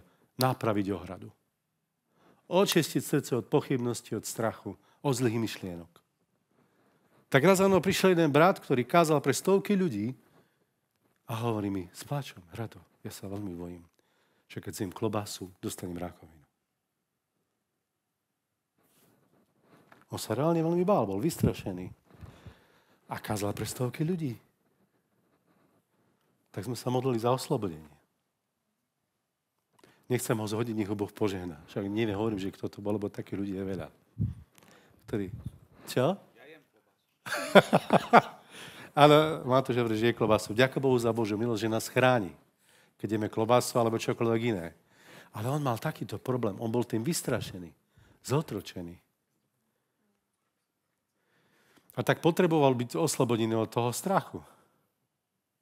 Keď som učil plávať môjho najmladšieho syna, tak to začínalo tak, že som položil 2 ruky pod neho v takejto vode. Hlava mu možno 40 cm nad vodou bol a ja pri ňom. Keď som mal 2 ruky, tak sa učil plávať. Keď som jednu pustil, Ocko, nie, Ocko, nie. Neboj sa. To bude dobré, veď som tu. Tak som dal 2 ruky. Nie, Ocko, nie. 2 ruky musíš mať. Tak dobre, tak som mal 2 ruky. Ale potom som vypustil tú jednu. Ale za 10 minút plával. Sláva Bohu. Ale veľmi vážne bojoval so strachom. Veľmi vážne bojoval so strachom. A že ja som bol prekvapený, že taký strach má. Ale nedezorientovaný, ďaká Bohu. prekonal ho, zvíťazil. Ale ten strach, keby som tam nebol, pri ňom, mohol by veľa zlého vypôsobiť. A tak tí silní vo viere potrebujú niesť tých slabých vo viere. Tých slabých vo viere. Ale potrebujeme tých slabých vo viere učiť, aby verili Bohu, aby mu dôverovali, aby mu odovzdávali veci, aby s ním žili v pokoji, aby toľko nehovorili o všetkých negatívnych veciach. To netreba menovať stále negatívne veci, ale je dôležité vyzdvihovať Pána. Veď je napísané v liste Filipenom v 4. kapitole: napokon, moji bratia, premýšľajte o všetkom, čo je zlé, škaredé, nepodarené. Či ako tam je napísané? Dobré, milé, ľúbezné, dobropovestné. O tom premýšľajte. Tak, ako ste to vedeli na mne, tak to robte a Boh pokoja bude s vami vtedy. Rozmýšľajte o dobrých veciach, nie o všetkých zlých. Lebo potom bude Boh nepokoja s vami. Keď budete rozmýšľať len o zlých veciach, bude Boh nepokoja s vami. Tak Pavol rozmýšľal o dobrých veciach. Si predstavte, že aj vo väzení v liste Filipským 4. kapitole on tam píše: radujte sa v Pánovi vždycky. Možno psychológovia dnešnej by povedali, on už bol niekde inde v hlave. On keď v takomto väzení hovoril, radujte sa v Pánovi vždycky, už nebol celkom OK. Chápete? Nie. On mal spoločenstvo s Bohom, v ktorom mal takúto radosť a pokoj. To znamená, že je to možné v ťažkých situáciách s Bohom obstať. Keď človek myslí správne. Myseľ. Job nemal dobre nastavenú myseľ. On trpel v hlave a v srdci a potom sa to dostalo do reality. A tak ľudia trpia v realite, ale začali v srdci a v mysli. Tak potrebujeme to vrátiť späť. Napraviť srdce a myseľ, aby netrpeli v realite. Aby neočakávali zlé. Pretože naša viera je vyjadrená očakávaním, nie? Ide niekto na modlitbu a my sa pomodlíme a stretol som sa, že niekedy ľudia povedali, ja už som musím z Garovi, ja viem, že ako keby sme sa nepomodlili. No ale keď ideš dopredu, tak maj očakávanie, že Boh niečo urobí. Tak nechod len dopredu na modlitbu, tak nech sa pomodlia, nič sa nestane, ale tak aká je tvoja viera? Tak maj predsa očakávanie, že sa niečo stane. Nielen niečo, ale niečo konkrétne, dobré pre teba. Nie? Tak ja keď idem do kuchyne, keď je obed, očakávam, že bude výborný obed. Viete čo, ono to stále tak je. Gabika stále dobre nahorí. Ďaká Bohu.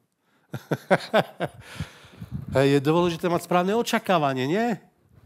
A keď mamka povie deťom, ešte som malé, mamka, sme hladní. Dobre, počkajte, ešte pol hodinu dovaríme. A deti z izby sa rozprávajú. Určite dovarí, mamka. Čo keď nie? Môžeme jej veriť? Môžeme veriť mamke, že bude variť. Mami, varíš? Hej, deti, bude to OK. Fú, počkaj. A čo keď nie? Čo keď nedokončí ten obed?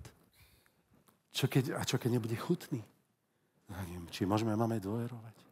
Môžeme mame dôverovať? Koľko stradenia by zažili, keby tak rozmýšľali deti? Ďaká Bohu, naše deti tak nerozmýšľajú. Hej? Lebo poznajú mamku. Ocko nevarí, preto mamke hovorím. Hej? Ale to je v poriadku.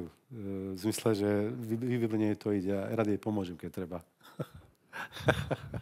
No, ale to je len obraz, pretože niekedy o Bohu tak ľudia rozmýšľajú. Pomôže mi Pán?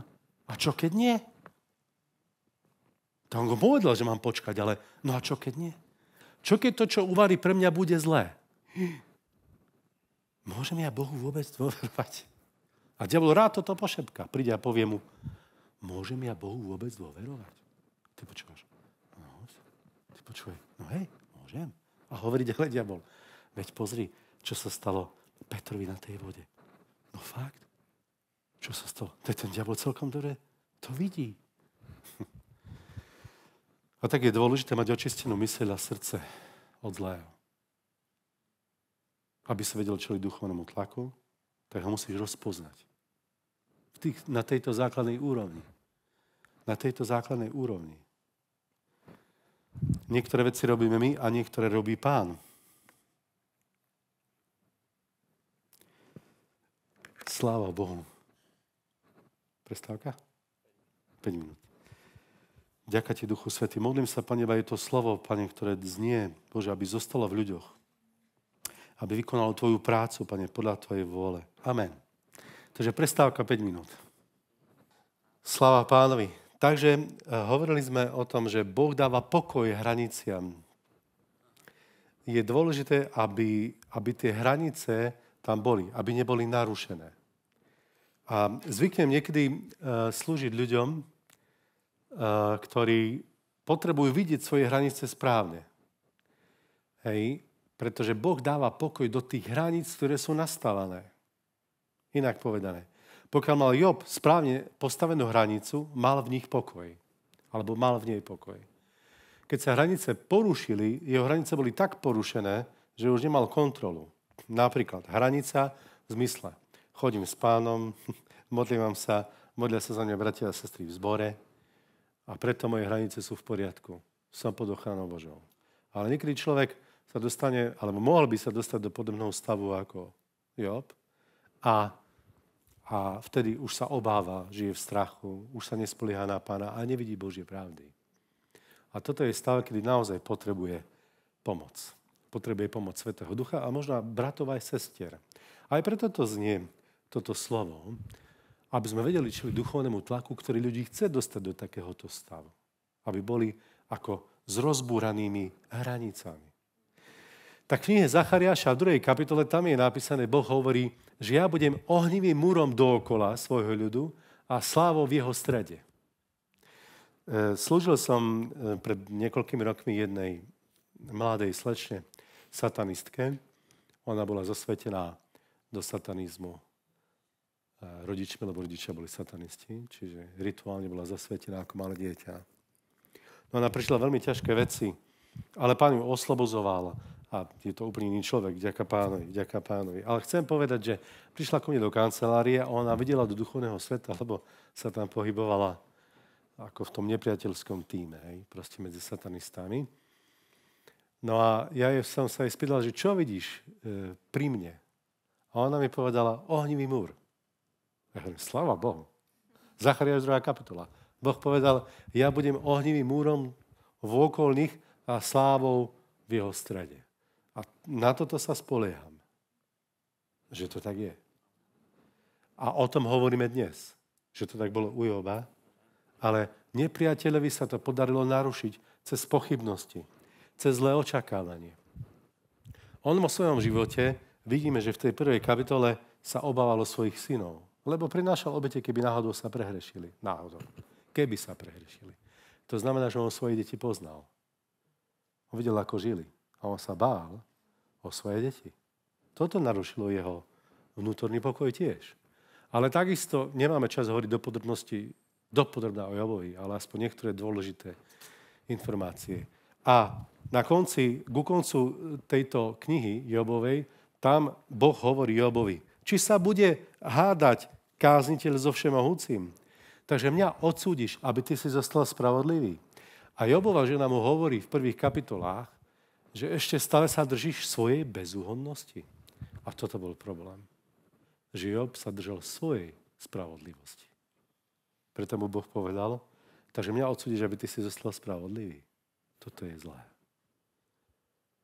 Ja sa nikdy nechcem v živote spoliehať na svoju spravodlivosť, ale na Božiu spravodlivosť a na jeho milosť. Na jeho milosť. Lebo keby som sa spoliehal na svoju spravodlivosť a Boha by som obviňoval, bol by to problém. A moja spravodlivosť je ľudská ako špinavé rúcho. Preto nikdy sa nespolieham na seba. Ja viem dobre, že do večnosti nepôjdem kvôli mojej spravodlivosti, ale kvôli Božej milosti. Ja smerujem do večnosti kvôli jeho láske a kvôli odpustenie hriechov, ktorý mi daroval. A pretože mi odpúšťa, kedykoľvek ich vyznávam. Nie preto, že som dosť dobrý, ale preto, že on je milostivý k nám všetkým, že nás má rád. Preto tam pôjdem. Takže dúfam v jeho spravodlivosť, nie vo svoju. Ale snažím sa žiť dobre. Snažím sa. A k tomu sme všetci povolaní. Ale Job tento zápas mal. A napokon sa sklonil pred Bohom a povedal, Pane, dobre, uznávam, že ty všetko môžeš, takže ja sa ťa budem pýtať a ty mi ma pouč. A Boh ho požehnal a použil na záchranu jeho 3 priateľov. Takže každopádne tými vecami bola narušená jeho ohrada.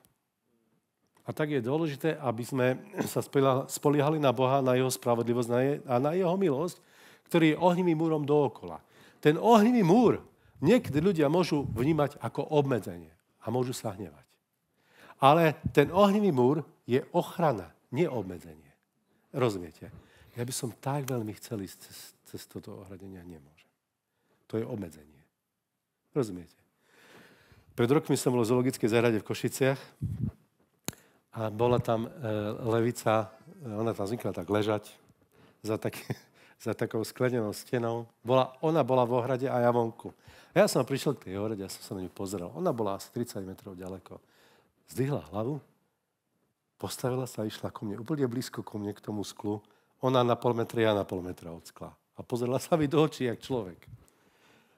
A ja pozerám sa do očí, že čo asi tá levica chce, si hovorím. Ale potom som sklonil hlavu, lebo mi pripadalo, že nebudem hrať hustého, keď som za sklom. A vtedy mi Boh hovorí, syn môj, pozri, toto je tvoje ohradenie. Tak ako je tá levica v klietke, tak je aj diabol obmedzený. Ty nie. Ty máš voľné priestranstvo. Ale nechoď k nemu. Neporuš tú hranicu, lebo by to mohlo byť nebezpečné. A tak je dôležité, aby to ohradenie, to vytýčenie oplotenia Božího, to znamená v úvodzovkách obmedzenie, ako prikázania, ktoré nám Boh dáva, je predsa naša ochrana. To nie je obmedzenie, to je ochrana. Takže nechoď za ten plot, lebo niektorí ľudia tam idú, viacerým ľuďom som povedal, nechoď tam pri službe, nechoď, lebo bude zle. Dobre si oslobodený, nechoď tam. Aj tak tam išli. A potom prišli s plačom, s veľkými problémami. A potom zase ich zachraňujeme. Lebo oni tam zase išli. A viete, že to je veľmi ťažké potom ľudí na dvakrát zachraňovať? Pretože oni majú rozbitú vieru. Oni zažili tragické veci. Viete, ako to bolo, čo sa týka viery s Jozuom, nie? Išli bojovať o mesto Jericho. Ich viera bola pozvihnutá. Lebo išli presne pod ohradením, podľa Božích príkazov. Ale išli do mesta Haj a oni si mysleli, že toľko ľudí tam nemusí ísť bojovať, veď to je malé mesto. A z 36 mužov zomrelo. A tam je napísané, že sa rozľalo srdce ľudu ako voda. Zmalomyselnilo ich srdce. Ich viera bola rozbitá. A to sa niekedy stáva ľuďom. Že prejdú na nepriateľové územie a ich viera je rozbitá. A treba ich dvíhať. No ale dvíhať ich treba, tak či tak. Nenecháme ich zahynúť. Hej? Len hovorím Boží princíp, že je dôležité, že máme ohradu a ja chcem dať pozor, nikdy ju neporušiť. Chcem dať pozor, nikdy ju nenarušiť. Aby sa diabol nedostal. Lebo on je nebezpečný, ak sa dostane. No a tak ho potom treba vyhnať. Je napísané, podajte sa Bohu a vzoprite sa diablovi a on pomaličky od vás odíde. Nie? Jak je napísané? Utečie od vás. Čiže podajte sa Bohu a vzoprite sa diablovi a utečie od vás. Hej? Tak viete, čo to znamená utečie, nie? Nechcem tu utekať, ale viete, ako sa uteká. A od niečoho? Už ste utekali? Ja od kohúta, keď som bol chlapec. Ma vystrašil. Hej, no, okej. Ale diabol takto utečie. Ale musíš sa poddať Bohu a vzoprieť sa diablovi. Ale vzoprieť sa diablovi treba kompletne a vo viere a zostať pevný. Niekedy to nejde tak, že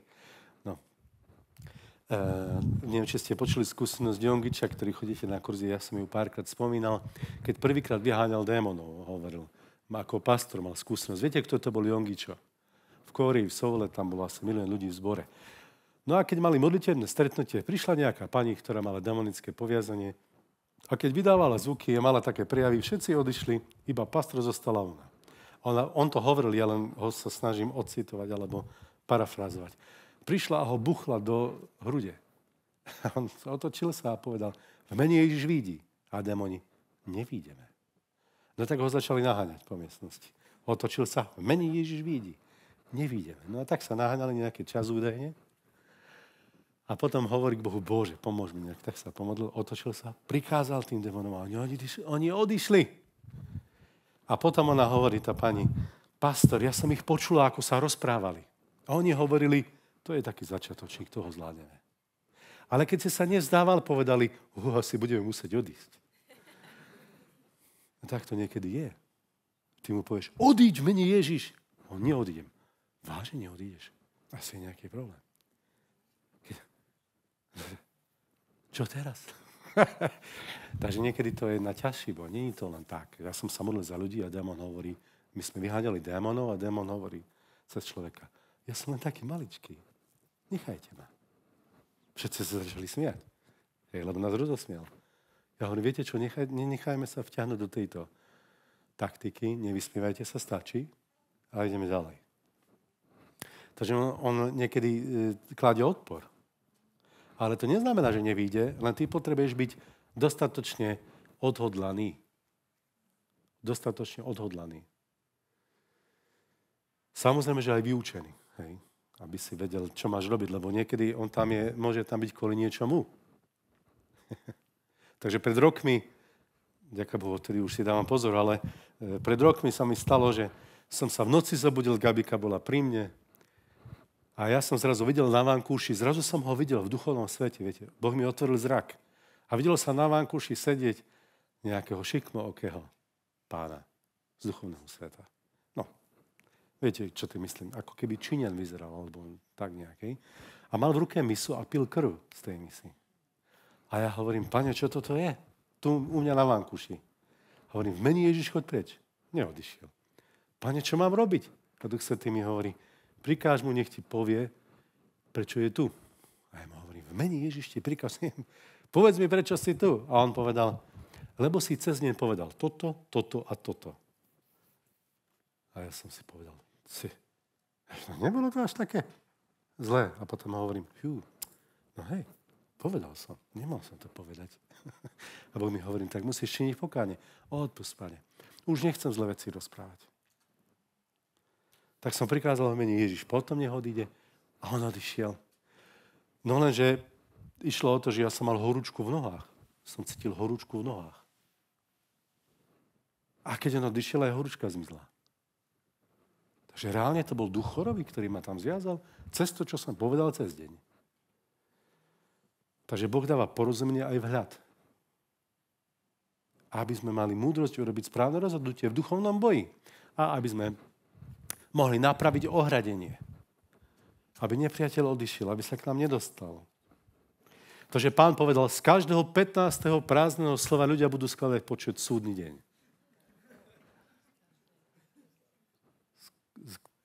No jak to je? Viete, preto to hovorím takto, aby sme si uvedomili, že niekedy takto nedávame pozor. Preto to tak hovorím. Že niekedy sa tak správame, ako keby z každého 15. sme skladali počet. Povieme 14 zlých slov a potom, už som sa 3 bodky a teraz poviem, už dobre. Ale tam je napísané, že z každého prázdneho slova ľudia budú skladať počet súdny deň. To znamená, deň súdu môže byť zajtra, pozajtra, popozajtra a tak ďalej. Keď budeš súdený za svoje slova. Alebo si povedal zle. Takže dávaj pozor, čo rozprávaš. Nie? Dávaj pozor. No ale dávať pozor znamená, že som zodpovedný. Že som zodpovedný za svoje slova. Lebo to sú ako... Nepriateľ sa toho chytí. On toto povedal. A už ho máme. Tak musíš činiť pokánie. Nedávaj svoje slova nepriateľovi. Halelúja. Nech je napravené ohradenie. Amen. Sláva Bohu. Takže duchovné dary k zápasu. Aby sme mohli vyťaziť v duchovnom boji, potrebujeme duchovné dary. Však. Čiže potrebujeme byť online. Nie? Už sa vám stalo, že ste mali pred sebou počítač, máte mobil v ruke a nie ste online. A je to problém, nie? Čakáš, chceš niečo vyriešiť, no nemáš jak. Musíš byť online, musíš byť pripojený. Len vtedy dostaneš duchovné dary k zápasu. Ja zvyknem hovoriť na kurzoch duchovného poradenstva, Že duchovné dary nie sú vyznamenania. Viete, že Pane, prosím si vyznamenanie. Nech všetci vidia, že som vyznamenaný. Dám si tu dar uzdravovania a tu dar proroctva. Nech to pekne je vidieť. Že? Nie. Duchovné dary sú pracovné nástroje. To je napríklad rýľ alebo motika. Treba niečo urobiť. A ty potrebuješ nástroj. No tak si predstavte, že prídete k niekomu na návštevu a on vám povie, chcem ti ukázať, ako mám krásnu motiku, rýľ a furík. Furík sa u vás povie? Táčky. Pozri sa, aké krásne mám. Ja ich vôbec nepoužívam, ale to sú krásne vyzerajú. To je moja pýcha.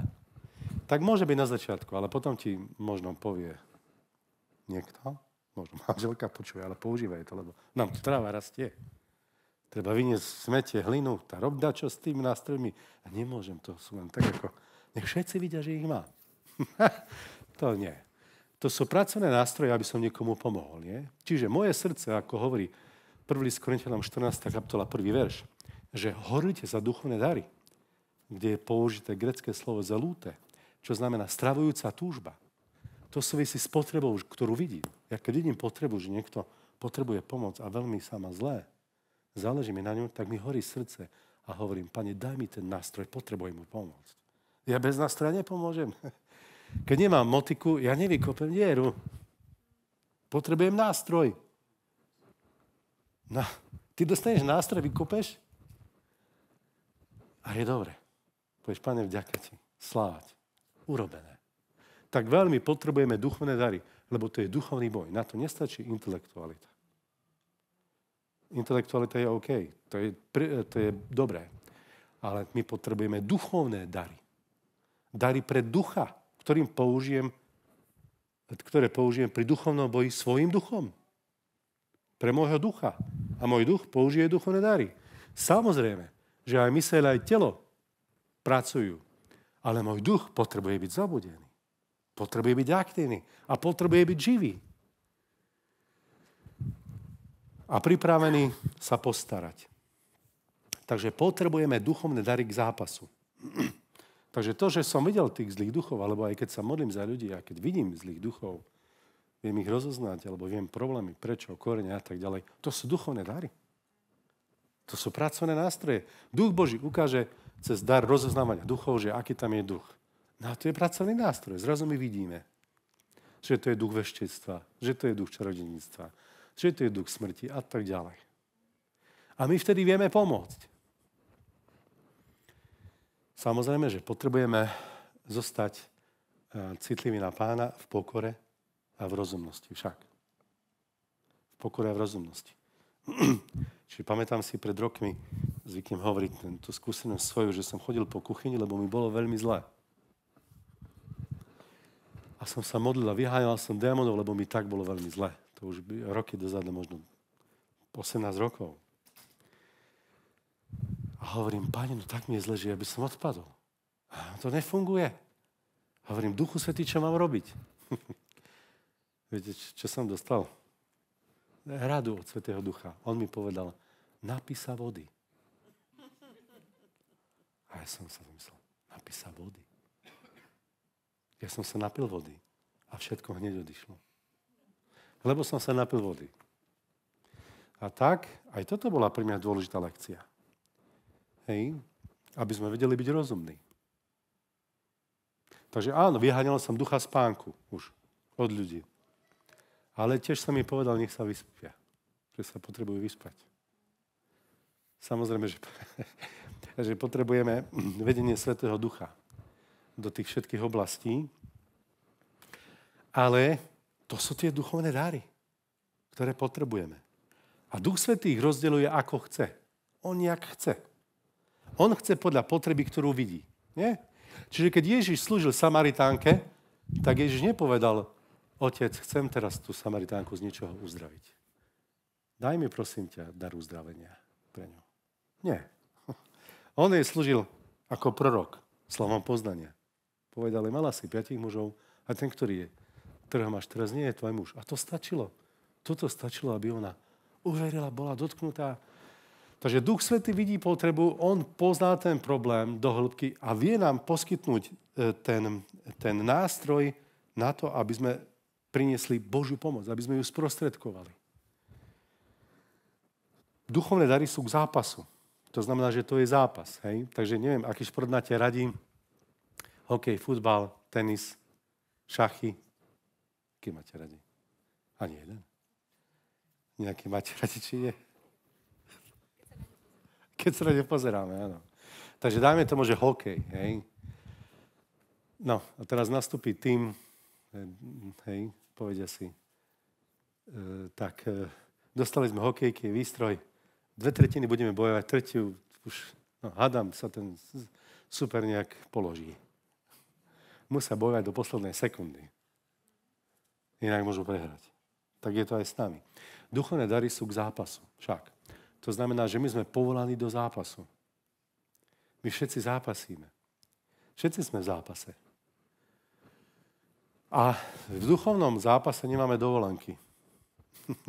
Však. Ako sme išli pred rokmi na dovolenku a boli sme na krásnom morskom prostredí a ja som si tak chcel vydýchnuť. A nevydýchol som si, lebo prišli dosť silné tlaky na nás. A hovorím, Pani, čo sa deje? A Boh mi hovorí, teraz nie je dovolenka. Duchovná dovolenka nie je. Musíš sa rýchle skoordinovať a zápasiť.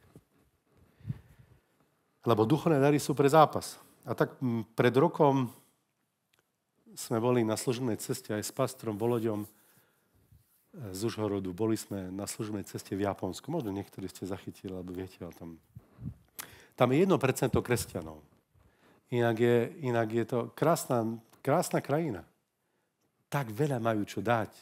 No, mohlo by sa hovoriť. Ako to tam vyzerá, aké majú vzťahy a tak ďalej.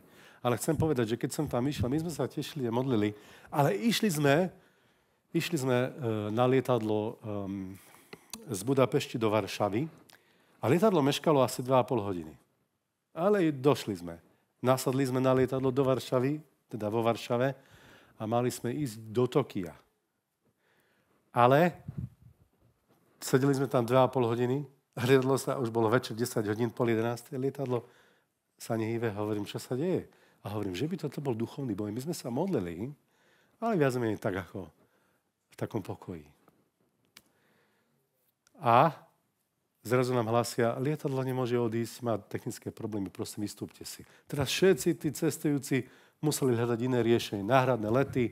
A to bola noc. No tak my sme išli hľadať náhradné lety, sme sa postavili do obrovského radu a dostali sme cez iné krajiny, Amsterdam, Seoul a Tokio. Hej. O deň neskôr sme prišli, nie v nedeľu, v pondelok, urobili tam náhradné zhromaždenie pre nás. Ale potom sme išli po tej ťažkej noci na prechádzku po Varšave. Keď sme boli na prechádzke vo Varšave, tak to, čo bolo pre mňa nebežné, bolo, že keď som vystupovala z metra, oni tam mali takú medzeru medzi metrom a nástupišťom. Taká medzera. Som hovoril, jak je toto možné? A hovorím, Voloďa, posmatri. Že je to opasnosť. No, že to je nebezpečné. Tak hovorím, tak musíme dávať pozor. Tak nebolo to všade, tak ale boli také miesta. A keď sme už vystupovali cestou späť na letisko, a ja som sa pozrel pred seba, šlapol som do tej jamy. A som spadol na rebra. Bola to obrovská bolesť. Voloďa ma dvihal ešte s jedným pánom. A ja si hovorím, Bože, je toto možné? To je duchovný boj tak silný? Proti našej ceste. Tak som išiel k lekárovi, modlil som sa, hovorím, Pane, mám ísť domov. Ideme domov. A Duch Svätý mi hovorí, nie, ty máš slúžiť v Tokiu, ale to je duchovný boj. No tak som sa modlil aj s bolestiami, cestovali sme, ale som povedal, vstupujem do postu. A bol som v poste celý pobyt. Tam sme boli asi 10 dní. 10-11 dní.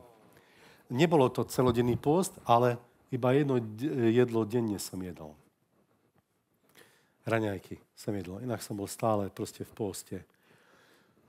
Tak aj nás tam núkali a tak, ale ja som iba raňajky jedol a jedlo, tak lebo som vysvetľoval, že aký je problém. Ale vtedy prišiel pokoj a ohradenie. No ja som išiel do Tokiu na rentgen, urobili mi 3D rentgen a videl som, že rebra boli zlomené, 2 rebra. Ale boli pri sebe, ale boli zlomené. Tak mi dali pás, lieky a ja som s bolestiami slúžil. A bol to veľmi požehnaný čas, ale Duch Boží mi hovoril, musíš to stále veľmi zodpovedne pripravovať do každého duchovného boja. Takže toto bola ako keby iná úroveň v tej krajine, pretože sme išli na takéto miesto, kde v duchovnom svete je temnota. Hej, 1% veriacich. Oni sú horliví. Oni skončili zhromaždenie o 11. Ďalšie bolo o 6. ráno. Hej. Takže bol to veľmi požehnaný čas. Ale to hovorím iba ako svoju skúsenosť preto, aby sme rozumeli, že duchovné dary sú k duchovnému zápasu. Samozrejme, že duchovný zápas, do ktorého sme postavení, súvisí s povolaním, so zrelosťou. Ale ani Pavol to nemal ľahké, nie? Tiež sa mu udiali veci, ktoré možno nepredpokladal, stroskotanie. V hlbinách bol Satan, aniel, ktorý ho pohľavkoval a tak ďalej. Prežíval aj on zápasy. Takže nás povzbudzujem len preto, aby sme sa postavili a zápasili. Amen? Aby sme sa postavili a zápasili. A Boh nám dá víťazstvo, lebo ja mám víťazstvo. Ja z toho mám víťazstvo. Z toho všetkého. Hej, požehnanie. Ja viac rozumiem, ja viac vidím. A Boh sa priznal k službe. A nejaký 27 členný japonský tým bol na zimnej konferencii v januári u nás v Košiciach. A mali sme úžasný čas s bratmi a sestrami. Slúžili a boli sme veľmi radi. Takže sláva Bohu, sláva Bohu. Takže v tom všetkom je dôležité sa zorientovať, aby sme stáli. Aby sme stali ako vojaci, ktorí nebojujú len za seba. Viete, jak tí rímski vojaci, že každý len o seba sa postarajte. Nie je to tak. Ale bojujeme za Božiu víziu v Božom ľude, v národe, kde sme, za politickú situáciu bojujeme. Duchovný boj. Lebo Pavol píše v prvom liste, teda Timotejovi v 2. kapitole, že predovšetkým teda prosím, bratia, aby sa diali hnevy, súdy,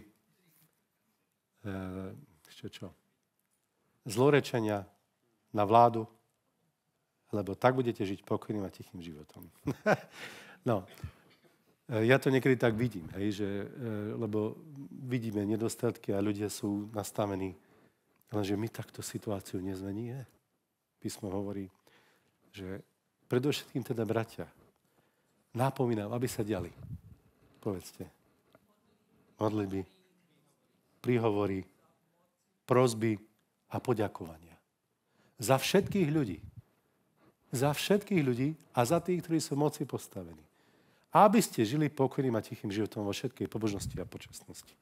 Takže my sa prihovoráme a modlíme sa, aby nie diabol ovplyvňoval ľudské mysle, ale Boh. A teraz viete, koľko zápasu to dá v jednej rodine, keď sa za nich modlíme, aby tam nebol diabol, ten, ktorý pôsobí v ľudských mysliach. A čo v krajine? Však keď slúžim len jednej rodine a tam medzi sebou majú spory, táto niekedy je taká vojna medzi ľuďmi doma. Zlé myšlienky, zápasy, ale my sa modlíme a slúžime im, aby to prestalo. A Boh prináša pokoj potom. To je zápas. A čo v krajine? Ako veľmi potrebuje Boží ľud zápasiť a stáť a bedliť. Takže duchovné dary k zápasu. Duchovné dary sú k zápasu. Amen? Ale Boh nám dáva víťazstvo cez Pána Ježiša Krista. Halelujá. Amen? A na každom mieste nám dá víťazstvo. Dá, lebo je verný. Jozefovo víťazstvo s Máriou a s Božím synom bolo také, že vlastne Pán povedal, počúvaj ma, Jozef. Herodes síce bude hľadať dieťa, aby ho zabil, ale veď to je Boží syn, ty sa neboj. To príde archaniel Michal a ty len zostan tu, kde si. Všetko bude v poriadku. Nie, on mu povedal, vstaň, vezmi dieťatko a uteč do Egypta. Niekedy takto môže vyzerať duchovný boj. Ale je dôležité, aby to bolo na Boží povel, nie na taký ľudský. Lebo niekedy Boh môže povedať, najbezpečnejšie miesto pre teba nie je iná krajina, drahá sestra Rút. Drahá sestra Ester. Drahá sestra, alebo ktokoľvek z nás. Ale tvoja krajina neuteká nikde. Aj tak môže Boh povedať. Aby si neprišiel o to, čo máš. Takže zase Božie vedenie. Amen. A to sú duchovné dary k zápasu. Kedy Duch Svätý nám dáva vhľad, porozumenie a aj schopnosť urobiť správne rozhodnutie. Sláva Bohu. Sláva Bohu. A to posledné, čo chcem spomenúť krátko, je tímový zápas. Že my sme v tíme. My sme v tíme s mojou manželkou, ako ja s ňou. To je môj najdôležitejší tím. Môj najdôležitejší modlitebný tím je s mojou manželkou. A moja rodina. A potom zbor. No to naozaj. To je absolútne pravda. S manželkou sa modlím každé ráno. 22 rokov manželstva. Každé ráno sa spolu modlíme. Za rodinu, za cirkev, za to, čo treba. Nie sú to dlhé modlitby, ale všetko dávame Pánovi do rúk. A vidíme Božie odpovede. Silné odpovede, keď sa modlím s Gabikou. Vidím. A tak to je tímový zápas. Nie som tak nastavený, že poviem, Zlatko, ty mi nič nehovorí, ja som hlava. Takže ja viem, čo treba robiť. Ale spolu rozsudzujeme Božiu vôľu pre rôzne oblasti života. A potom samozrejme aj v cirkvi. Aby sme bojovali víťazný boj. Ale ja si uvedomujem, že Peter bol vyslobodený, keď bol druhýkrát vo väzení, bol vyslobodený preto, lebo sa cirkev nápnute za ňo modlila. Preto bol vyslobodený. Alebo konkrétne povedané vtedy. Keď sa cirkev modlila, tak vtedy prišiel anjel a zobudil ho a povedal, počúvaj, Peter, máš čas? Kľudne pomaly. Nie, povedal čo? Rýchlo vstaň, rýchlo. Rýchlo vstaň, cirkev sa modlí, rýchlo vstaň. A poď. A vyviedlo ho. On potreboval modlitebnú pomoc. Ja to veľmi potrebujem. A viem, ako za mňa, bratia a sestry, sa modlia kamkoľvek ideme. A stále to tak robím, aby sa za mňa modlili. Aj sa modlíme jedni za druhých, za rôzne situácie života. Modlíme sa za Božiu ochranu. Pretože to je tak podľa písma dôležité. Aby sme sa modlili, aby sme bojovali spolu. Nie ako jednotlivci, ale ako tým pred Bohom. Aby sme sa modlili za všetkých ľudí. Aby sme sa modlili neprestajne. Aby sme na modlitbách bdeli. Amen? Ba dokonca, aby sme sa pôstili, nie? Mal by to byť člen nášho života. Modlitba a pôst. Takže mnohé víťazstva som videl cez pôst. Pre svoj život aj pre život iných ľudí. Aj pomazanie k službe kvôli postom. Takže je to tímový zápas. Aspoň krátko si to pripomíname, že je to tímový zápas. Nie? Pán Ježiš povedal, počúvajte, ja som Boží syn, učeníci v Getsemane, kľudne nemusíte sa modliť. Ja si vystačím. Nie, bdejte a modlite sa so mnou, veď sme tým. Modlite sa so mnou. Sme tým. Takže tak aj tu, nie? Bratia, sestry, modlite sa za mňa, lebo to a to prežívam. Takýto problém mám. Hej, modlite sa. Pretože to je dôležité. Halelúja, halelúja, halelúja. Takže, ako čeliť duchovnému tlaku? V niekoľkých myšlienkach sme sa tým zaoberali. Takže ja som vnímal to, bratia, sestry, teraz, že keď hovoríme o týchto veciach, tak získávame bázeň. To nie je strach, to je bázeň. Keď Boh nám ukazuje, ako to naozaj je, a že potrebujeme bedliť. Keď máme mať víťazstvo, potrebujeme mať bázeň. Hej? Ale nie strach. Strach nie je. Takto to myslím. Že sme zorientovaní a máme rešpekt. Uvedomujeme si nebezpečenstvo, ohrozenie a máme rešpekt. Hej? Ale nie sme vystrašení alebo prestrašení. Toto nie je. Nemá to dôjsť do tohoto bodu. Ale aby sme nemuseli byť prestrašení, tak potrebujeme mať bázeň, nie? Aby si nebol prestrašený, tak nenarúšaj ohradenie. Tak? Takže ja sa opýtam, je tu niekto, kto má pocit, že má narušené ohradenie vo svojom živote? Ako malý Job, potrebuje niekto takúto modlitbu? To nie je hanba, to je výzva od Pána. Takže niektorí sa hlásia, že majú. Takže Boh k nám hovoril, možno by sme sa mohli za to modliť, aby sme mali pokoj. Tak sa budeme teraz modliť. Môžeme sa modliť? Hej? Tak prosím, ešte raz dvihnete ruky, ktorí máte takéto prežívanie, že potrebujete napravenie ohradenia A môžeme to tak urobiť, že keď ste pri nich, bratia a sestry, že sa budete modliť za nich? Sú to nejakí takí bratia a sestry, že by sa mohli modliť za ďalších? Hej? Tak prosím, dvihnite ešte raz ruky a choďte niekto k tým ľuďom, ktorí dvihli ruky, choďte sa s nimi modliť za nápravu ohrady.